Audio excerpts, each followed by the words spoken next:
Welcome to Rule of Thirds, an offshoot of our Screen Refresh podcast. Our goal every episode is to take a little break from watching and analyzing movies to dive headfirst into some nostalgia or just get a little creative.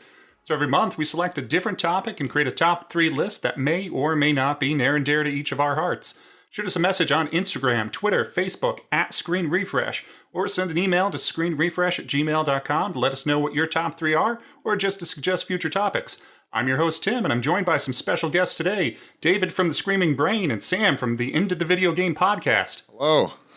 Hi, how are you doing? Now, let's get into Rule of Thirds, our most memorable fighting games. Here comes a new challenger. You must crush them. Also, we have Dean here. Yeah, I wasn't going to say anything, but, you know, maybe I sprang up Just somewhere. Give me a hello, I'll splice it in later. Hi, it's me, Dean Fisher. So, as far as you guys, so I know this is the first time we've actually had kind of guests on for Rule of Thirds. So I don't know if you guys want to give any of your kind of background Sure. at all first. Yeah. I'll jump in. My name's Sam. I come from the Into the Video Game podcast. We're video game focused. You know, we jump in. These guys just found me on the side of the road, dragged me in the recording studio, so here we are. And I play a lot of fighting games. That's kind of what I do. I have an open challenge on my podcast to people choose a fighting game and give me a little bit of time, but I'll beat you at it. And so it's a fun little thing we do. Check us out. I might hold you to some, like, Teenage Mutant Ninja Turtles, SNES. Yeah. There's definitely, like, I'm terrified, especially fighters. Those ones that are, like, pre Dreamcast where there's, like, 6 frames per attack kind of terrify me. Those the old school stuff's here. That's where I'm going to get taken down. So we're not doing Twitch Clay Fighter? Oh, God. Make you learn a whole new controller before you can even play. And I'm David Tepfer. Longtime friend of Tim, the podcast creators. I'm also, as Tim said, from The Screaming Brain. Basically, I'm a board game designer, so I come from a design background, doing kind of more in-depth mechanics, game theory, game design, that kind of stuff. And also pretty avid fighting game player. I used to play Street Fighter 4 pretty competitively, as well as Marvel vs. Capcom 2, and was in some of the tournament circuits for that. So really excited to talk about some... kind of bringing some classics in. So, well, that should be fun. We'll balance each other out. Yeah, exactly.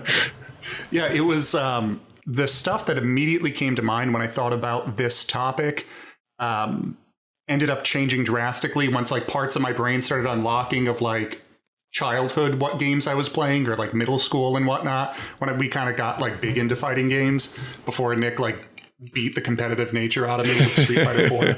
I mean, if you sit down with Street Fighter 4 for 4.5 hours in the middle of the night with just 3 people just going back and forth trading controllers, it's not going to end very well, really. That sounds like heaven to me. Because I think the last time we all sat down to play Street Fighter 4 was, I think, like, after my brother's wedding or something. We went and got, like, cigars and then ended up back at Nick's house in Connecticut, and we were playing that, which is like I guess not the traditional post-wedding process. So how did you guys do with your lists at all? Do you have any trouble with the lists, or? Yeah, I thought it was pretty tough just because, I mean, we talked about it a bit ahead of time.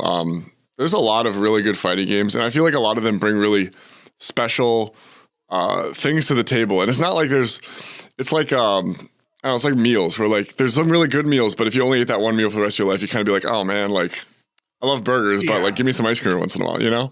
So there's definitely a mood to them. So it's hard to choose just 3, but I did. I made some cuts, hard choices. Yeah, I ended up going with putting, like, a nostalgia lens on it, just because when I heard, like, the concept of the podcast and, like, looking back and kind of a nostalgia lens, I was like, okay, what are, like, the ones that really were, like, cornerstone ones for me? Even if, like, I mean, I'm just going to say ahead of time, one of the ones on my list is certainly not my favorite, but it was so impactful on what I thought about fighting games and getting me to like them that I was like, well, I have to talk about it, even though it's not very good, but, like, it meant a lot for that period in time for fighting games. So, which I think has been a big part of, like, we've been talking about with the show, is all of this stuff isn't necessarily what we feel is necessarily the best love list, because otherwise, like, our first episode when we did SNES Sega games, if it was just strictly a best of list, like, all 3 lists are probably going to end up being the same if that's the case. So it has to be kind of more like what's best to us or what's more memorable to us. So I know like a lot of my picks ended up being more influenced by that time in my life when I ended up finding those games or whatever that case may be. And then the honorable mentions are the ones that I get for like that I feel are my actual best of ones. Dean, did you have any trouble with Mortal Kombat 1, 2, and 3?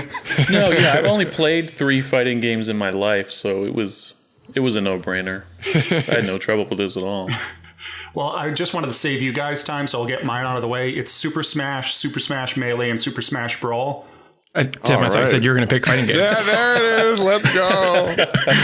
Is this going to get into the conversation on was it Heavy Rain a game, or is it just an just a glorified point-and-click adventure? So coming up, we can start with the top or the number 3s off the list. Does anybody have a particular one that they just want to get out of the way here? I'll jump in. Yeah. So my number 3 is Blaze Blue Chrono Phantasma.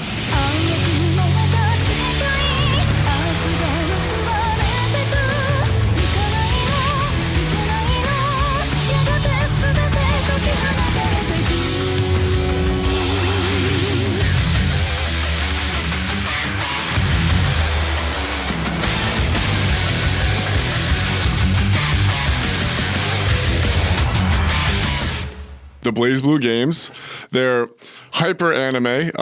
It's not something I'm, for or against, but the part that I am a really big fan of is these characters. It's like the most varied, wide gambit of unique character designs and kind of out of the box thinking for these characters that you'll get in a game that is still semi-grounded. Like if there's kind of like the spectrum of games, right? Where you have on one end, you have games like Street Fighter 2, where it's very grounded and it's kind of like slow moving and, you have a very considered way of getting things done. And then there's games on the other side, like MVC2, Dave's game over there, where you're like, things are air dashing around, 6 things are happening at the same time. Like, you don't even know what's going on. Blocking is considered losing because it's just a matter of time until you get hit. Like, that's the spectrum. And Blaze Blue has a lot of the crazy stuff from the far end of the spectrum, the Marvel vs. Capcom side, but it manages to kind of tame it in a less chaotic way. I'm not saying it's over near Street Fighter 2, but it's definitely not where Marvel vs. Capcom 2 is. For example, the Tager is like the grappler in that game, the main big man grappler, and he has this projectile. It's like full screen, moves super fast, wall bounces, leads to full combo. But if you block it, it also charges you so that he has like magnetic moves that will then pull you towards him, which obviously for a grappler, super helpful, right? Yeah, no, it's a really interesting way to do it. And some games have done that before in sense, like Geef in Street Fighter 5 has a similar move that kind of pulls you towards him. But of course, they turn it up to 11 with this game, so he also can do it mid-combo to extend his combos and float people in the air because he can like make different areas be magnetic. Like it's just turned up to 11. It's a whole nother level. Now, I was a Guilty Gear fan, and I think Blaze Blue is from, was it Arxis or the same? Mm-hmm. Exactly right. I know. I think Nick tried to get me into Blaze Blue briefly once. When the first one came out, and I didn't end up picking it up. But if anybody's looking to get into a Blaze Blue game, do you feel that's kind of the one to start with, or? Yeah, so the first one's bad. The first one is real not good. That first Blaze Blue, the first one was actually that was the first game that I got as a fighting game. I got it on a Steam sale because it was it was cheap and it looked kind of neat. Steam sale. Yeah, Steam sale. Exactly. You need more of an explanation. I didn't even know it was a fighting game when I bought it. I was like, what's this? Oh, it's a fighting game. Cool, whatever. Tried playing it a bit. Really, really didn't like it. The first one is not good, but you have Chrono Phantasma is really good, and Continuum Shift is the one after. It's also really good. Those are what I would recommend. It's a good time. It's a good time. Now, let me ask you a question. So I haven't played any of those, but as someone who does know like Arxis games, like obviously like playing like Guilty Gear, and like some of the other things, or like Dragon Ball Fighters, how easy is this shift? Is it like familiar Arc System Works like mechanics, or do you think it's more in a hyper fighter kind of genre, and it takes a little bit more of like learning how basically if you drop a combo you lose?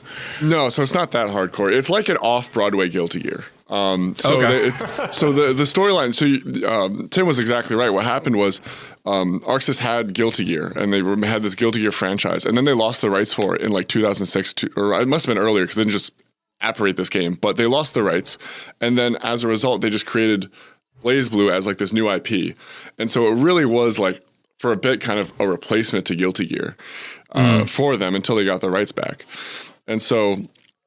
Like, there's a couple differences. Like bursts are super fast, so burst baiting is super hard. It has like the old Guilty Gear Roman cancel system where there's no slowdown, so you can get like really, really dirty mix-ups. And the characters, like I said, kind of are crazier to the next level, which is impressive considering the baseline was Guilty Gear, which already has crazy characters in terms of like function. It is it's like pretty similar. Like you should go, if you're a big Guilty Gear fan, you should go into that and feel pretty comfortable. The only other big difference is it's a 4-button game rather than a 5-button game. So just get ready for a lot of command normals because they still had to fit all the same amount of moves in there. Yeah. So I think do you play, what system do you play that on Steam? Yeah, it's on Steam. It's one of those, that's the tough thing about these fighting games, right? So we're going to be talking about a lot of games here, and they're all going to sound really cool. But the unfortunate reality of the fighting game community is like, even like the best games, like the most popular games, like Tekken right now, I think on Steam is at 3,000 concurrent players, which to me sounds like an amazing number, but any other metric of any other game is absolute dog shit, right? So, I mean, it's better than Cyberpunk. That's true. That's true. Talk about big dips. What a shame. Oh man. No, so that's the thing is you can get it. It'll be on Steam. It's definitely one of those Discord fighters. And the other thing that will be tough about it is that this is anime fighting game players play this game. And those guys spend more time in the lab coming up with bullshit obscure setups than any other like archetype in the fighting game community. So you do have to kind of know your stuff going in. It's not new player friendly, but if you're willing to brave it, you're going to be rewarded with some really cool characters you won't get anywhere else. Yeah, I think that one is one I have to go back and kind of give another try to, because I know like I grew up loving Guilty Gear, so it's the natural progression of if I run out of one game, I should move on to that one, at least until, because do you know offhand when the new Guilty Gear is? Not off the top of my head, but it's coming up. I know it's like, I was gonna say, I know it's coming up soon. Yeah.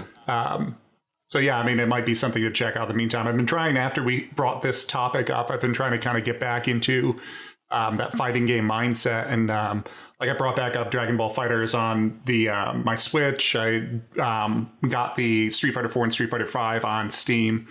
Just get back into those. So yeah, I think I'll give BlazBlue a shot and see how that goes this time, with that mindset at least at this time. Yeah, it's a highly recommend.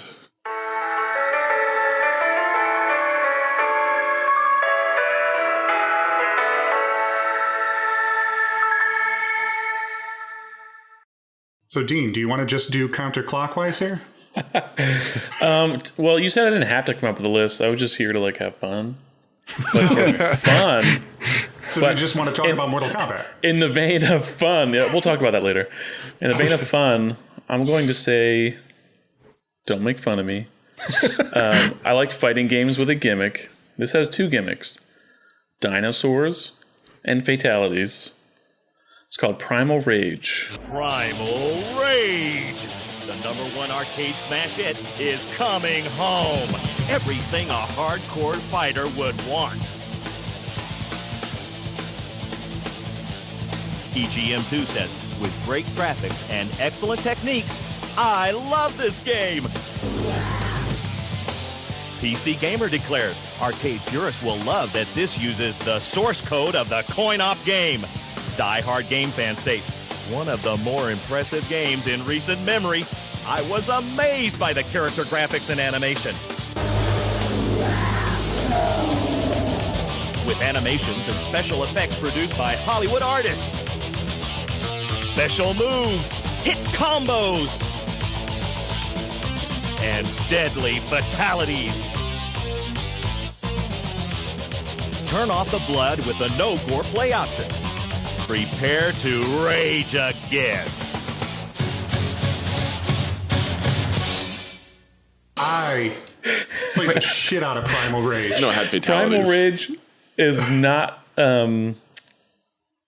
it's not a great fighting game. if you like fighting games, but if you like dinosaurs and fatalities, I mean, it's just kind of clunky. Like it's slow, kind of like you were talking about with Street Fighter. It's low frame rate. It's really just gimmicky. It's like, what if we took Rampage and like had them but more of a Mortal Kombat, essentially. It's like a Rampage Mortal Kombat hybrid. And you can eat villagers and maul each other at the end with fatalities. And that's pretty much what drew me to that game. Obviously, you can't see it, but I'm wearing a Jurassic Park t-shirt. That's one of my dinosaurs were just one of my loves. And as I was a Genesis kid, I only had one system growing up, really, in that era. And those fighting games that was probably the height of my fighting game playing, was the 16-bit era. Dean, I'm so sorry. Dean, I was gonna say, I have to give you a recommendation. Get yourself a Game Boy, or not Game Boy, a GameCube, and pick up your copy of Godzilla Destroy All Monsters. Is that right? Is this right? You will have a lot of fun. Yeah, I diverged from. I had an NES as a toddler, and then when I switched to Genesis and then PlayStation, never went back to Nintendo until recently. So I missed out on all of those. I know Nintendo had the superior kind of mechanics and graphics of that era. Like the Mortal Kombat port, all the ports were better on Super Nintendo as opposed to Genesis. But so I definitely have to go back and I will find that. I'll find that somewhere. Godzilla Destroy All Monsters. Oh, it's great. That game. I've never played it. I played that game for way too long, and literally it's just essentially dinosaur on dinosaur battles. Scaly creature on scaly creature action. Yeah, I was gonna say it's probably the best monster fighter. In the last 20 years, just because they haven't made more. Is it just a video game version of King of Tokyo? I made a good bit of it. It has some mechanics, though. It has some real stuff going on. Mothra's trash and is a gimmick character. But besides that... some strong fundamentals there? There is some strong fundamentals. You would be really surprised. Mothra mains are fuming. It's a 3D fighter with roaming in the stage. So you get that real kind of Godzilla feel to it. But it has some legit fire, probably in the same way that meme culture has picked up on the Shrek wrestling game as being a legitimate fighter. Is it really? I was not aware of this meme. Yeah, there goes my number 2. If you dig into the bowels, the Shrek wrestling game is they play it in the bathrooms of Evo on an old CRT. Oh man, the bathroom's too grody for the anime players. Melty Blood can't be there. In the way that people love Troll 2 and Rocky Horror, they're playing Shrek. Oh yeah, ironically. Super tournaments. I remember 2 things on Primal Rage. One is versing my brother on it, but we didn't use controllers, so it's 2 guys on one keyboard trying to play against each other. And then the health bar is that's right. The heart that pumps. The brain, it's if you take damage, it's kind of like a failsafe if you're getting your ass kicked. Yeah. That's crazy. There was a time period where the UI in those games were extremely detailed and dynamic. Yeah, that was fun in itself. Which I guess if they spent less time on the UI and more time on the mechanics. Yeah. Yeah. Not 1-to-1. I know Darkstalkers is like that too. The health bars are wax, right? And then there's a candle in the middle when you get hit. That's just kind of creative, kind of neat. Yeah. Which why hasn't Michael Bay bought the rights to Primal Rage at this point? They've already done a Rampage movie. Doesn't The Rock want another vehicle to star in? Well, it's printing money. It seems like low-hanging fruit. Yeah. Coming soon to HBO Max. Really, if you see Oh, go ahead. I would say if you see a movie poster and it says Michael Bay and it says The Rock and it has dinosaurs or explosions, you're going to go see that movie. Also, I'm probably going to send an email to cease and desist because that's our idea. Use this as our copyright. So Primal Rage, yeah. Wow. Yeah, I'm just trying to bring up the fun. That's a blast. The ones I just remember or think about occasionally. Well, I heard they're bringing it back to Evo this year. Oh yeah. Yeah. They're right after they make Catherine a main stage game, and then they're going to do that, huh? Yeah, make it totally main stage. Like, we won't talk about Marvel vs. Capcom, but That day when Primal Range has a better Evo run than MVCI. Marvel vs. Capcom. What a heartbreaker. Oh yeah, that just disappeared one year. Oh, what a shame. That game I think deserves more respect than it got. Like, there was a lot of disappointment. Mechanically, though, I thought it was all right. They had some cool stuff going on. Mechanically, it was all right. I'm a functions guy. No, I get that. I mean, I'm just saying, like, in terms of roster, it was probably one of the least interesting, like, versus games to come out in a very, very long time. And I'm sure that's a lot of Disney pushing on Capcom to get it out with movie ties and bringing in specifically movie characters rather than having a more diverse and interesting roster. But yeah, that was absolutely brutal. Yeah, it was not great, unfortunately. But speaking of Capcom games, here we go. Let's go. All right, I'm bringing it back a little bit, going a little history. So mine is X-Men: Children of the Atom.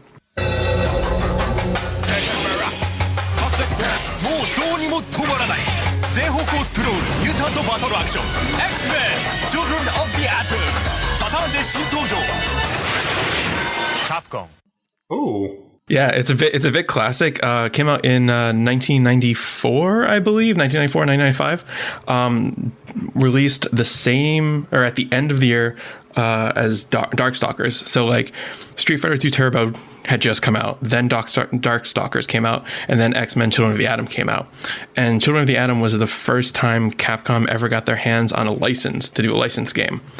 And this was now in the early ages where everyone's loving fast games, right? So, Street Fighter 2 Turbo came out because of the huge push behind the Street Fighter Rainbow Edition, which was a ridiculously stupid game that everyone loved and was like, oh, we want fast fighting games. So then they did Turbo, and then Darkstalkers comes out, and then all of a sudden you have Children of the Atom, and Children of the Atom set the groundwork for probably what people most know Capcom for, which is their versus games. Mm-hmm. So it was one of the earliest Hyper Fighter games where you had like those ridiculous air combos with air dashes and double jumps and like super jumps, and like you had I think it was a 2-man teams at the time. You picked a single and you had an assist, so you had assists you could call in to do like ridiculous combo work, and it would just really set the groundwork for hyper fighters. It also was one of the first games to have multi-tiered stages, which was really, I mean, it was fun. It didn't really do anything, but it was really fun to have that where you could knock people through the ground or like through the side of the stage. And it was terrible. I played it on PC, on a keyboard. Oh man! On a keyboard, using arrow keys, and I think it was like WERSDF for my 6 buttons. Your 6 buttons are on the left. Oh no! Yeah. So that's how I learned how to play it, and like just running through that. I got decent. I mean, I could never play anyone because it was on PC before like the internet was really workable for that. Come to your house and fight you. It's like, come fight me. Plug in your keyboard too. I don't know how that works. I also like I like the idea of, hey, come to my house and here's this game that I definitely been practicing a ton that you've never seen before. Come at me. Yeah. It's like, here's a keyboard. What do you mean a keyboard? I brought a stick. I don't understand. Stick better have USB. But yeah, super early Hyper Fighter got me into Hyper Fighters. I was a big Marvel fan at the time, so I saw this come out and I picked up on this instead of Darkstalkers. It was just, you have a huge license like that, and I was really into comics in the day, so I picked that up. And it kind of got me stuck because once they did this and they saw the huge success, the next thing they came out with was Capcom vs. Street Fighter. And then from there, Capcom, Marvel vs. Capcom, the full roster, and then it kept going from there. So it really was like that huge, big kind of cornerstone piece for the Capcom Hyper Fighters. And that was, those games were like most of my fighting game. I was never a pro by any chance, but career, if you would, was following that game series. So like Children of the Atom really had like a big, like special part in my history of it. Do you remember who you mained for that game? Silver Samurai. So it was so funny. I started maining Colossus Because I love Colossus. He's absolutely my favorite. He was a great grappler. Big dude alert. Yeah, it was great. You know, like he had this stupid grapple where he had like, it must have been like 30 iframes where he would just like get into like this football pose and then just charge at you. And it doesn't matter what you did. He would just grab you. And it wasn't even an animation. It was a single frame and he would just come towards you. You wake up in the middle of the night, you see this one frame of Colossus at the end of your hallway. What do you do? Just yeah, just like a single invulnerable frame. It just happens to last 3 seconds. Just 3 seconds. It was awful though because his assist was terrible because it was an upward diagonal from off screen. And it was just like covers the minimum amount of screen space possible. Yeah, the setup had to be absolutely perfect, like super perfect. So I started maining him, but I did eventually going with Sentinel, which actually, if you play MVC 3, Sentinel is still very, very, very similar to how he played in Children of the Atom, which is super cool. Did they have like fly-unfly combos back then too? Like even in Children of the Atom? Oh yeah. Wow, that blows my mind. And this was not too far off of Street Fighter 2? No, this was like 95, 96, and Street Fighter 2 Turbo was 94. That blows my mind because I feel like those kind of mechanics are such like an evolution of like the Street Fighter thing. Like it feels like that just seems crazy. It's only a couple of years. That's the kind of thing I think of when I think of like MVC 2. And this is not MVC 1. It's Children of the Atom. That's crazy. I mean, it's really funny when you look at Children of the Atom, like you'll see a lot of sprites that you know that you saw for 2 games. Like you'll see a lot of supers that are absolutely identical. You'll see a lot of very similar movesets, characters that play, basically the same. So moving from Children of the Atom to Capcom versus Street Fighter was just like, oh yeah, now there's just more. So it was a really, really great transition. But yeah, such a good game. How common was it? Juggernaut is humongous. Like, how common is it in the SNK and Capcom games like to have such a size disparity? Like, and what is the disadvantage to being Juggernaut? Just the slowness, even though he looks powerful and fast? Yeah, I mean, definitely a slower speed. Yeah. Well, funny enough, in most fighting games, being big is a disadvantage in of itself. Because on one hand, you might have bigger buttons, but on the other hand, the other person can press a button anywhere on the screen and they'll tag you somehow. You know what I mean? Like you're the easiest person to whiff punish. You can't duck on it. You can't low profile anything. So you also feel like it's a lot easier to read when a hit's coming off something that big. Yeah, potentially. Yeah, but it's funny you bring up Juggernaut and this would be something that I'm sure you're going to talk about in MVC2. But Juggernaut had some real sauce in MVC2. He had like an install that you could. Dave, help me out with that one. This like an install you can glitch into being your assist all the time. I'm trying to remember. I have to admit, MVC2 was glitchy to the point of really problematic in the tournament scene. Just the number of infinite combos that you can pick up. I remember Cable particularly being an issue. Instant Air Hyper Viper, baby! just ridiculousness that Cable could pull off. I can't remember Juggernaut in MVC2 though. He had some trick where you could do his he had like an install super or something, kind of like a Makoto in Street Fighter 3 where it was like a rage to do more damage, something like that. But then if you tagged him as an assist, he always had that buff period ever. And so you just get dummy damage if you use his assist to extend combos, something like that. Like it was huge. Super, super, super big deal. I loved Juggernaut as a character, but I could never work him into my team, so I just always left him on the sidelines. I'm waiting for them to give us like another HD remaster of that game to get back into it again. If they just added more frames of animation to the moves, I would be in on that like Flint. That game, so cool. So I guess that brings to Game 3. So this one probably not a lot of tournament play. In March 29th, 1996. So this originally came out in Super Famicom. We didn't play it on that. My brother and I played this on an emulator, an SNES 9X emulator. It's Gundam Wing Endless Duel.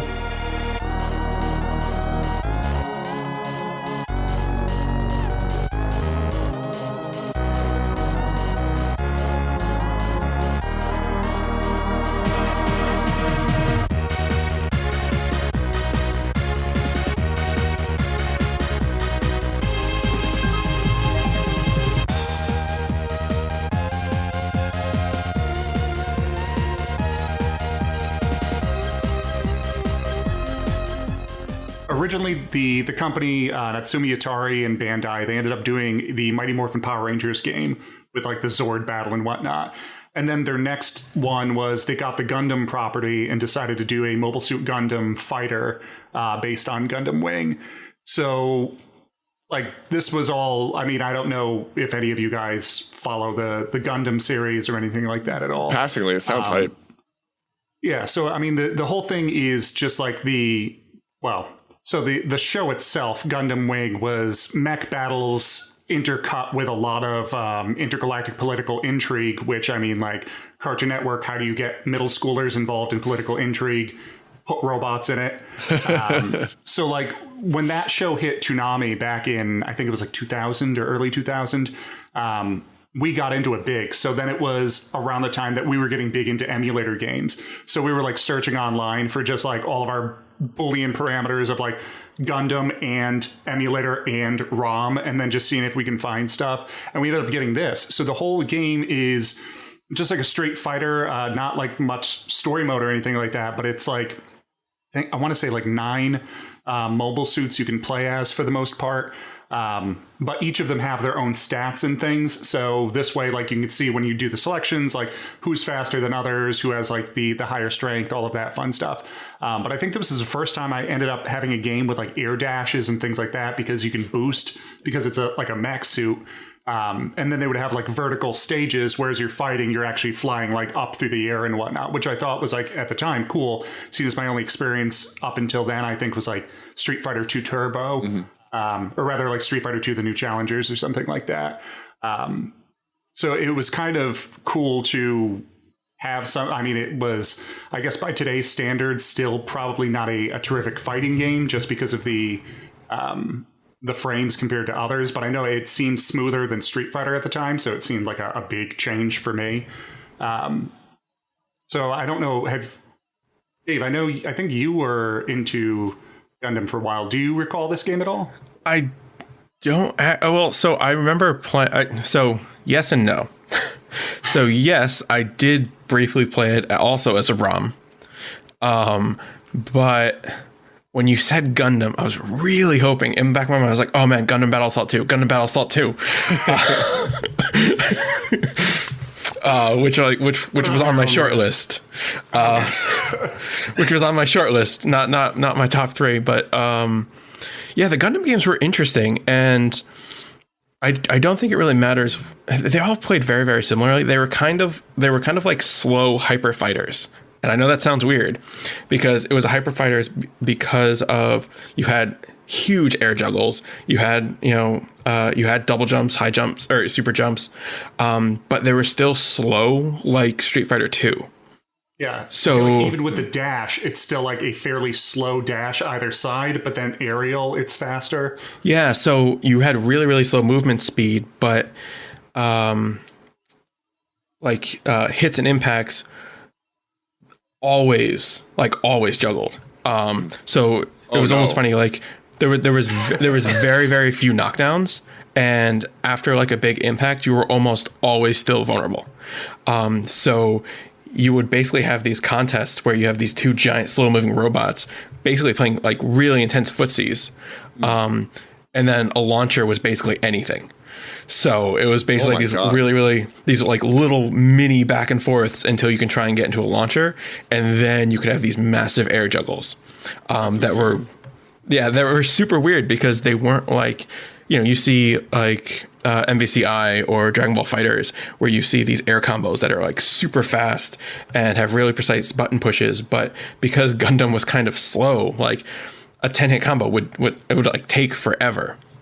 And so it was this really weird mesh where they were because I think, was it Namco? It must have been Namco, right, Tim, that put it out? Namco eventually, because this was back when it was Bandai and Natsumi.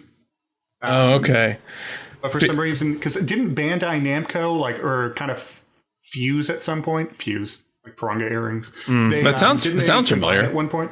I'm pretty that sounds like it makes sense. Yeah, because I just remember seeing either that or they must have paired up a lot later on. Because for some reason in my brain, I just have both of those names always combined together. But yeah, so Which I know, like with the juggle combos and whatnot, that's my least favorite part of fighting games. Is I hate getting juggled more than anything. Yet I feel like, especially the next game coming up on my list is terrible about air juggles. So I don't know why it makes my list. Wait, so are you going to say Dead or Alive then? Oh no! I was saying, don't play Blaze Blue if you don't like combos. I'm sorry. I take it back. I take back everything. I'm trying to think. Like, what would you play if you don't like combos? And I'm like, Bushido Blade. So that's one of my honorable mentions. A heads up. Primal Rage. I was like, combos. I don't like air juggles. I want to like. It's like, I got hit, and then it's like I don't hit the ground the rest of the game. I just kind of sit there while I just get bounced around, and then I'm dead. There's usually counters. They build counters into that kind of thing. Usually, kind of, right or no? Some do, some Depending, don't. Like Mortal Kombat likes to have like a meter based like Fallout or like Fallout of the combo for free kind of thing. I think their other game, Injustice, they do that too. Some games do that. Mm-hmm. Yeah, bring back Bushido Blade. Let's yeah, dude. start the underground. Bushido Blade was like, it's ultimate. It's taking fighting games and reducing it to its purest form. It's one hit, one kill. Just like that's footsies. it. You hit them, game over. Yeah, so for those of you that don't know, Bushido Blade is a game where you have two people fighting each other, and it's just like some guys. It doesn't really matter who the characters are, but you can all choose different weapons. And like, there's weapons. There's like spears. There's samurai swords. There's just a sledgehammer. That was my weapon, and it's like a Tekken kind of like it's 3D, but it's still side on, and it does realistic damage. So you hit somebody's arm, bam, that arm not working anymore. They got to deal with only one. You can get to parts where like the other guy's technically alive, but he's just like a corpse on the ground. Like, dude, just end it. Like you can run around the field. Like there's so many options. It's like, it's such a good. It's so much better than it should be. Is what I'll say. I can't say it's like a great game, but it's so much better than it should be. Well, it's kind of like Nidhogg before Nidhogg, right? Yeah, 100%. Except it feels more like a fighter. Yeah, and it didn't have a sequel with the worst artistic design I've ever seen in my life. I remember walking into PAX and being like, "Oh man, Nidhogg 2," and I was like, "Nah, I'm good." Yeah, dude, I got so excited for Nidhogg 2, and that excitement just completely inverted into rage and disappointment. Mm-hmm. And then the developers come out and said, "This is what we intended it to always look like." I'm like, "Oh, come on!" No, those gorgeous sprites in the first game were just Anyway, Bushido Blade, so good. So good. Do you guys know what the last thing Bushido Blade came out for? Because I know, like, I've always heard the name, but that like always missed me. I think there was a Bushido Blade 2. I don't think it left the PlayStation. I was saying, I know that there's one on the Bushido Blade that I have that I played was PS1. Yeah, and there's a Bushido Blade 2 that's also on PlayStation. Okay, I've never touched that. I don't think it's ever left. Because I thought it was that, but I think it actually might have been Samurai Showdown that they brought back. Actually, the same packs we saw in Nitto 2, they were showing off I think it must have been the new Samurai Showdown at that point. Yeah, that timeline lines up. There was a recent Sam show that came out, and same kind of thing. Big dummy damage, like huge 3-hit combos, maybe. That's a good game too. It's not my style, but it's a good game. Yeah, I put hands on it and I was like, oh, this is not for me. Yeah, same. And like, especially after playing Marvel vs. Capcom 2 and like, Capcom vs. SNK. There we go. And having Hamaru with his big forward heavy slash that took like 5 seconds and did I think quarter life if you can set it up. Let's go. It was great. It was such a good feeling. And then I pop in like the Samurai Showdown and I'm like, oh no, everyone's like that in this game. This is just how they paid respect to it in Capcom vs. SNK. They just focused all of those characters right into Hamaru. Yeah, he absorbed their energy. Like, forward heavy. Big sword energy. So that's Gundam Wing Endless Duel.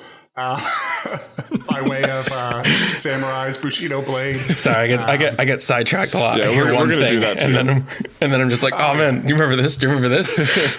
It's one of those things where if we don't hit the tangent now, we'll forget it later. So I mean, the only other thing I had to say as far as like Endless Duel is just if you guys like any like the 8-bit or like the chiptune music, it has a pretty good soundtrack. They do the theme song from the show Rhythm of Motion. They do as like an opening chiptune version for the game. That's kind of cool.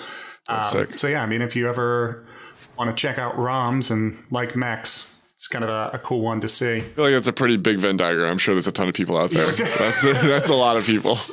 Somebody out there is like checking off, oh yeah, robots and ROMs, sure.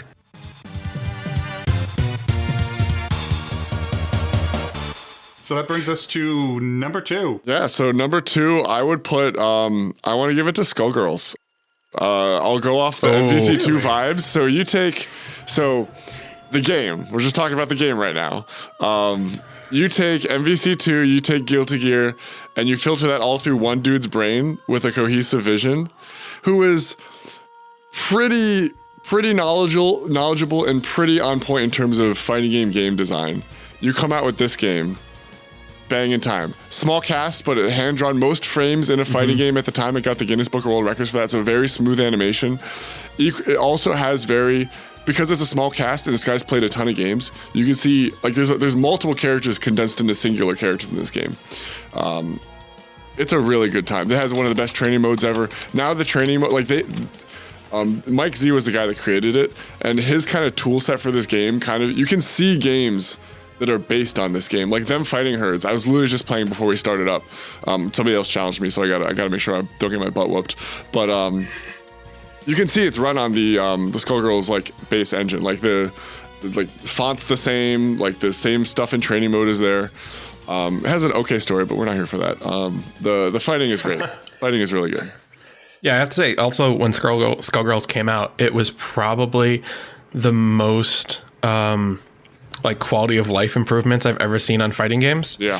Where you could just tell, you could look at this game and see he's played a lot of fighting games and he knows everything in terms of UI and structure that annoys me about fighting games, because he put in all of the quality of life fixes that makes it just way more enjoyable. Yeah. I'm trying to think offhand. I think literally also just have rematches built into the menu system right after a game. Having to hit the start button twice to pause rather than once, so you don't get false pauses. In the training mode, you can do moves as reversals. It has the frame data on there all the time. You can't do anything about it. There's a little light at the top that says when you can call your assist or not, so you can figure it out on your own. They do it all for you. Yeah. Tim, you were talking about you don't like being juggled, you don't like air combos. Well, Mike Z thought about that. He's like, well, it's no fun to be comboed. You're just sitting there getting comboed. So he came up with the most potentially annoying solution that ever, which is the game is based around resets. So you think you're getting juggled and all of a sudden, never mind, you got hit again, new combo, don't worry about it. But at first it's a real tough introduction to the game, and you play online, you'll get bodied in a way that makes you feel horrible. But once you kind of get it, it's so much fun. Yeah, I remember sitting in the training mode and being like, oh wow, this is a really comprehensive training mode. And it's taking you through really upper intermediate combos and really heavy mechanic space. They didn't pull any punches. Being this is how fighting games work. And I was like, oh wow, this is great. And then I played, the arcade for a while, and I was like, oh yeah, I'm getting the hang of this. And then I jumped into online and just got bodied for an hour. And I was like, what happened? I thought I knew what was going on. No, absolutely. Training. I think that sounds like one I'll give a shot to. Because what is it on? It's on everything, and you could probably buy it for a Snickers and a handshake. Just wait for a Steam sale. It's probably pennies. It's ridiculous. It's really inexpensive right now. It's also no, go for it. Oh, I was gonna say I think I picked it up on Steam maybe a year and a half ago, and it was already $19.99. So yeah, well, no, I got it. It's certainly not full price. It gets crazy on sale. Well, this game had the toughest life. No game. I think I already talked about some game. I talked about MVCI getting a really bad rap. Well, this game didn't get a bad rap, but it just got stomped at every corner. So we had the infamous, right? So Melee got its Evo spot on the it just edged out Skullgirls. Those were the two that were running, and it just barely made it. And then they had Skullgirls. Skullgirls was going to be a mainline game this year, or it wasn't. I think it was something like that, and it got screwed out of it because of COVID. And so, I didn't know that. That's awful. I think so. It was that or some other game was a mainline game, and it was we're going back, and no, it didn't work. But I remember there's a lot of contention one year because I think Skullgirls had come out in like the first quarter of the year, and they were like, "Oh yeah, we want the Evo." Like, there's a huge community behind Skullgirls. And they're like, "Oh no, it's too new. It's too new. It's only been a couple months." And then it's like, BB yeah, exactly. BB Tag came out like June, and then it was like in August there was Evo, and he's like, it's too new. Oh yeah, too new. I'm sure that's what it is. No, it was. And I felt like they were rubbing in Mike Z's face because on the copies of the game you could buy at the store, they were like, in this year's Evo, like, was a sticker they put on the thing. And I remember like Mike Z tweeted out a picture of this, like, are you guys kidding me? Is this serious? But yeah, that game is such a great game. You like Guilty Gear? There's characters that are specifically based on Guilty Gear because this guy's a big Potemkin man. He loves Guilty Gear, right? You like MVC2? Literally 2/3 of the game is based on MVC2. You know what I mean? Like, it's has something for everybody. Take a gander at it right now, price wise. I'd say at the least it is a beautiful game and has probably one of the more unique art styles to it.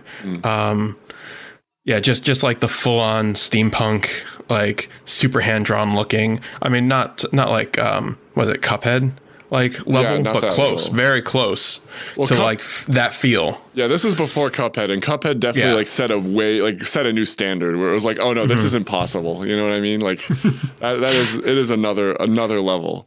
And one of the things I really last thing, I'll stop gushing and then I'll pass it on. But the last thing I want to say is this game. There are some games, and you'll see it a lot nowadays, where games will be like, oh, we do big combos, we do cool combos. But the combos are almost dial a button combos where, moves cancel on hit, and there's plenty of hit stun. You just do the next move, and there's not enough nuance to the hitboxes or the knockback for it to matter really when you press the button. Like DBZ Fighter is a great game, but that game kind of suffers from this. There are some combos that are really timing based, but a lot of them are like, bro, just punch it in, and like you have like a 10 frame window, and you'll be fine. Where I really enjoyed in Skullgirls where it was like, oh no, like you have to delay buttons all the time to get the right height, to do the right extension, like, chef's kiss. I don't know what to say. I don't know what else to say. It was $10. It's downloading now. See, there you go. Perfect. I'll go reinstall. Let's go. Prepare to get bodied online. Don't go online for like 6 months. No, I'll just play Dave. Perfect. Oh, I mean, yeah. Get bodied for 3 months. I don't feel bad about it. Yeah. I don't know. It's been a while. I don't know. All right, that's me. That's my game. Do you have anything other than Primal Rage you want to throw in? Primal Rage 2? Was there a sequel? I don't think they make more Primal Rage. I think that was just the first one. I think maybe they brought it to PlayStation. They did a bunch of those games. They ported them, but. No, but I am going to pull a Nick Rivera special, which is bending the idea of the the spirit of the episode, breaking the rules, the loophole. Which is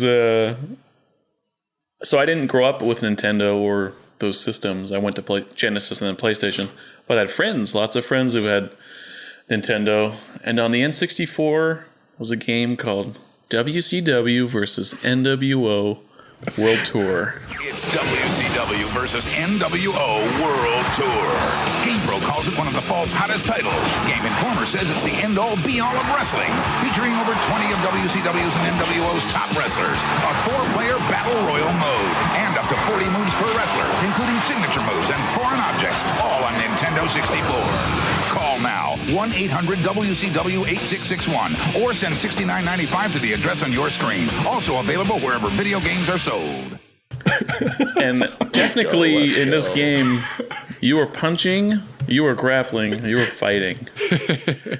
And no, for real though, I guess this. Did any of you guys like wrestling at that age, like growing up? I completely missed the wrestling thing, but I respect the hype. Yeah. Oh man, I was all in on wrestling. I was like a little bit. But beyond that, did you play any of the games? Like, I feel like they would have interest beyond like just liking wrestling. I played a couple. I did have a WWF, which it was WWF at the time, not WWE, on my Genesis. I was like, those were some of the quote unquote fighting games that I played a lot beyond Mortal Kombat and others. But this was, I think, just in the spirit of, I know we're talking about the tight mechanics and et cetera of fighting games, but like the couch co-op, like getting your friends together, and like with N64 having the 4 controllers connected and playing a wrestling fighting game, like, I don't know, it just like has some of the best memories, I think, for me. And this game brought in, you know, wrestling is literally based around grappling, and this was the first game to bring in like a grappling system, where you would all your moves were born out of grappling. And like, I think there wasn't a pressure, they didn't have a pressure system on that controller, but it was more like, I think if you held the A button or pressed it rapidly, kind of like set up the intensity of the moves that you were going to be doing. So it just, if you played wrestling games from Genesis and up through even the 64-bit era, or a 32-bit era. Wait, PlayStation 60, there's 32-bit, right? PlayStation is 64. It's 64. Yeah, Is through it the 60? 3 anyway, that era. Oh, wait. Oh, no. No, I'm sorry. No, PlayStation's 32. PlayStation's 32 and 64 is 64. PS2. Yeah, I'm getting my errors mixed up. PS2 is 128. Like, this was it was like critically lauded for these kind of games. Like, just they kind of like upped the. It was a new system that they kind of implemented, and other games started to copy, and from other developers had started to use this kind of grappling system. But it's just, I guess if you weren't into the wrestling, like there's that secondary level to it where you're playing these characters that you love. But I don't know if they do WCW, NWO Nitro tournaments anymore. Oh, they don't have ECW, NWO. They had a bunch. They just Sting still in that game. Yeah, both Stings. They had regular Sting with like short blonde hair, and then NWO Sting like with his black, and white face paint. Oh, Yo, let's go. Oh god, it's Macho Man Randy Savage was a hidden character. Character? He I don't was know. the third. How do you get a wrestling game and you don't expect Macho Man Randy Savage to be in that game? That's like playing NFL. That's like playing Madden 2020 and like, hey, we didn't put in the Giants. Yeah, you have to unlock them. This is a great pick because it was like the 11th commandment, right, from on high, is that grapplers are the most hype fighting game archetype, and you have a fighting game that's just grapplers. That shit must be off the wall, dude. That must be another, like, especially like if you're like me and you have no idea I know who Macho Man Randy Savage is, I know who like the Undertaker are, but like some of these other characters, you're switching through that character select screen, you just be like blowing your socks off with some of these dudes in there, just the biggest dudes you've ever seen in the wildest colors, throwing each other around like ragdolls. Let's go. Yeah, it's just, again, like the more the merrier, and like having 4 of your friends over to play that kind of game was just like, I don't know, peak for me. Get together. I think like you make a good point as far as that. I feel like more so than any other type of game, I mean, other than maybe like our Halo 2 days, but fighting games are the ones that were always the most fun to have friends over and like sit in a group and play and just kind of pass it around.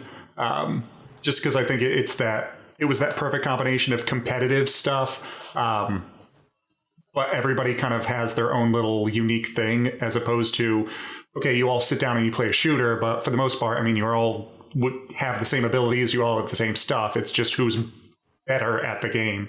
So I think fighting games really were the kind of ultimate hangout game. Oh, absolutely. I can think of hours and hours in college sitting around just playing like Street Fighter Third Strike and just like passing the controller around. Like those are quality afternoons. Another honorable mention right there, Third Strike.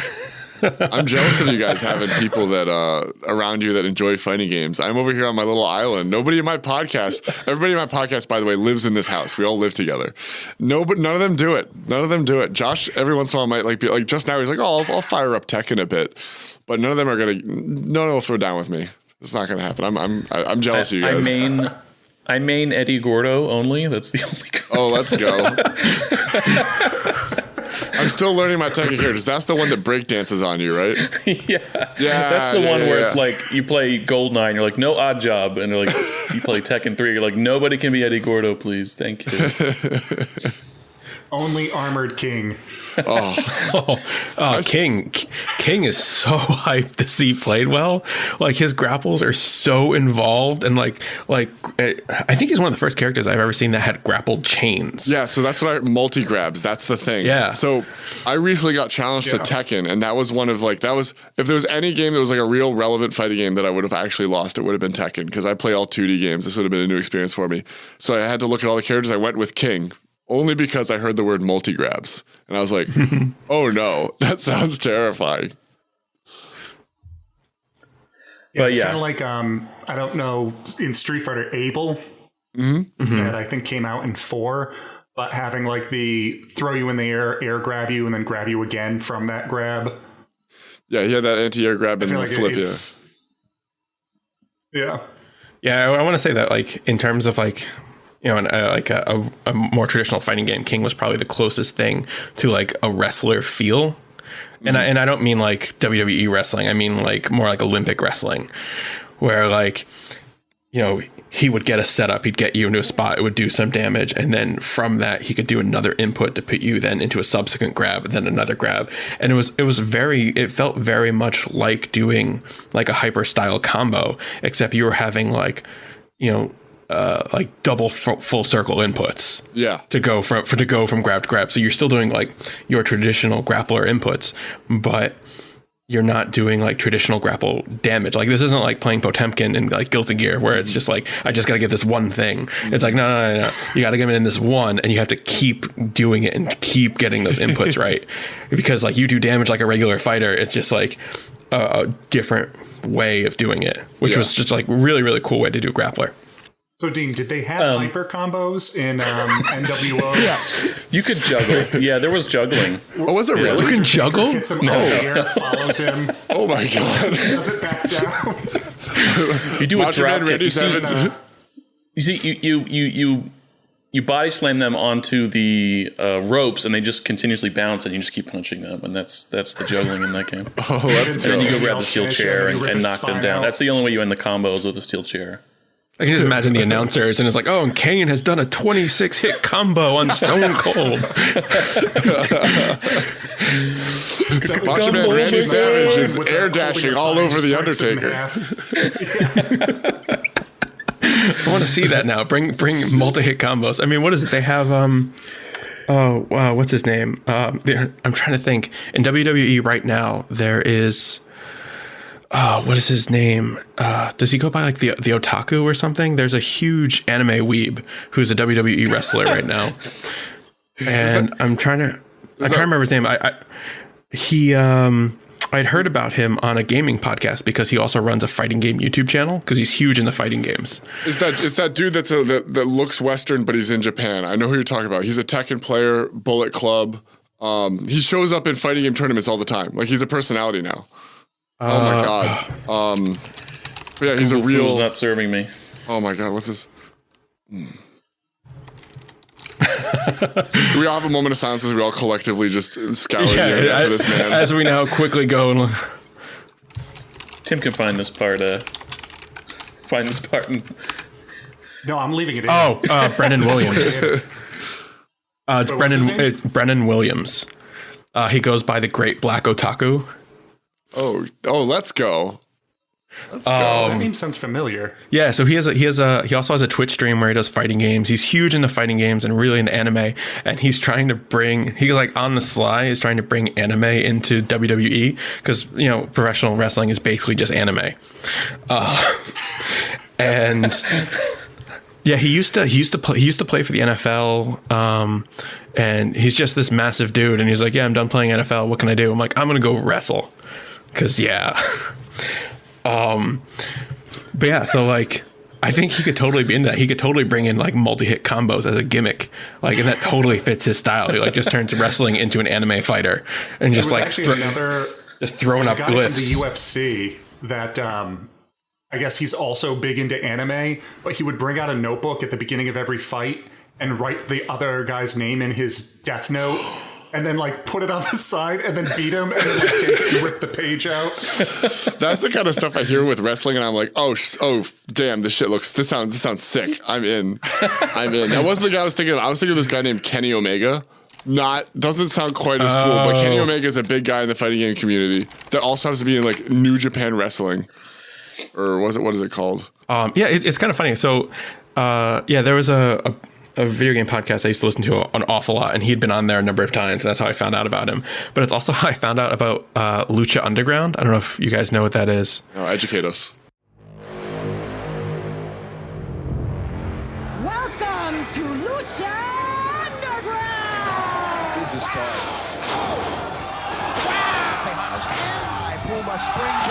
My name is Dario Cueto. I'm the owner and promoter of Lucha Underground. And I've opened my doors to the best fighters from all over the world.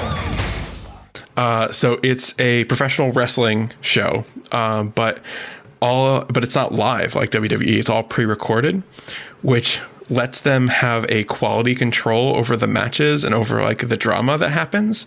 It doesn't matter how many times you send Big Rick to knock me down, I will always get up. And every time I get up, my mission is simple: find you, kick your ass.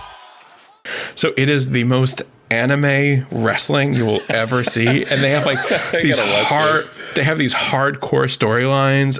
You will be in the main event tonight. I want you to destroy Prince Puma. And like what's great is that since it's all pre-recorded, they can do a massive amount of post-editing to get like these really bizarre, like, wait, how did they do that kind of scene? So they can do all this post work on it. So like I'm trying to remember his name, but there's one wrestler who like his whole gimmick is that he has to carry around this giant stone, and like the stone has like all of the souls of his ancestors in it, and he like comes to the ring with it, and it's changed him, and it's just it's so out there and ridiculous. I think it's on Netflix actually, and that's perfect. It must have like 6 seasons, and it's all done by seasons, and like the seasons have like full story arcs to them. It's so great. That sounds so put that sick. on my list. Yeah, This is ridiculous and terrific. Oh, you're looking at it right. I can see Tim just staring at his screen longingly over here. It almost reminds me of Dean. What was the show? WMCA Masters. Yes. Or WMAC Masters, the Universal Studios pre-recorded fight show. Yeah. Oh, so same kind of thing where like they pre-recorded it. It was like scripted and it was like scripted martial arts stuff. Yeah, that's the thing. It's more like when martial wrestling, arts. Yeah, when wrestling isn't live, like you have so much more quality control over the matches, because like, oh, you like that wasn't a great, like, can we do that again? Like the scripting like gets way up there. Yeah, that sounds just sick. want to see 5 guys on the side giving energy to the one guy in the ring. Exactly. I mean, actual thing that I believe happens in that show, but what's that, Poe's Law or Moore's Law, where it's like parody becomes real? Like there's no like he was trying to make a joke, JK, that actually happens. That's real life. That's how it actually works. It's in the world now. Sorry, I've spurned even more tangents, but a really unexpected tangent. The weirdest, longest wrestling tangent this podcast will ever have. No, keep it up. That was great. I want more of those.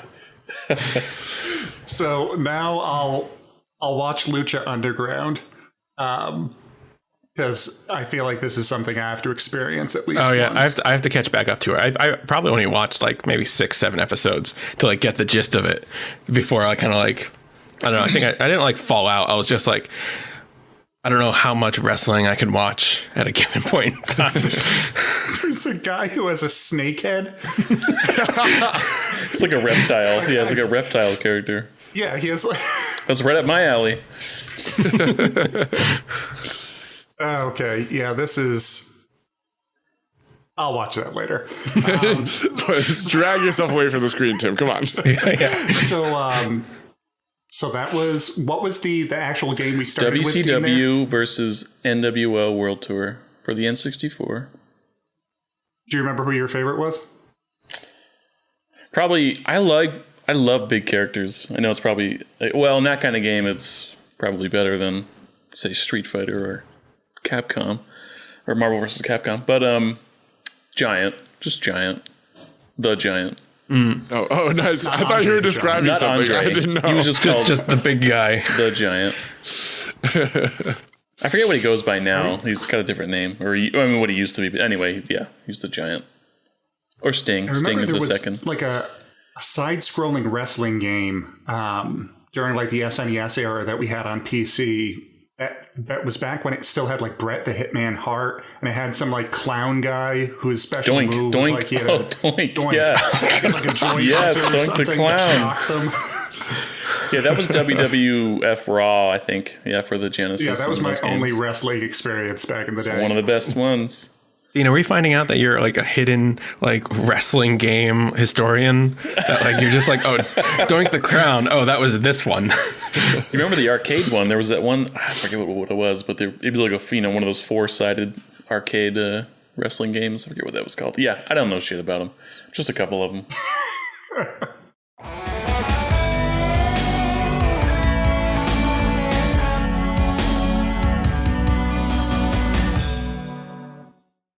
So, David, number 2. Number 2 is admittedly a weird one. So my number 2, I'm going with Power Stone. In the 19th century, people are strong believers of superstition and legend. Adventurers seek the world for fortune and glory and a legendary treasure which has the power to make dreams come true. That treasure is known as the Power Stone.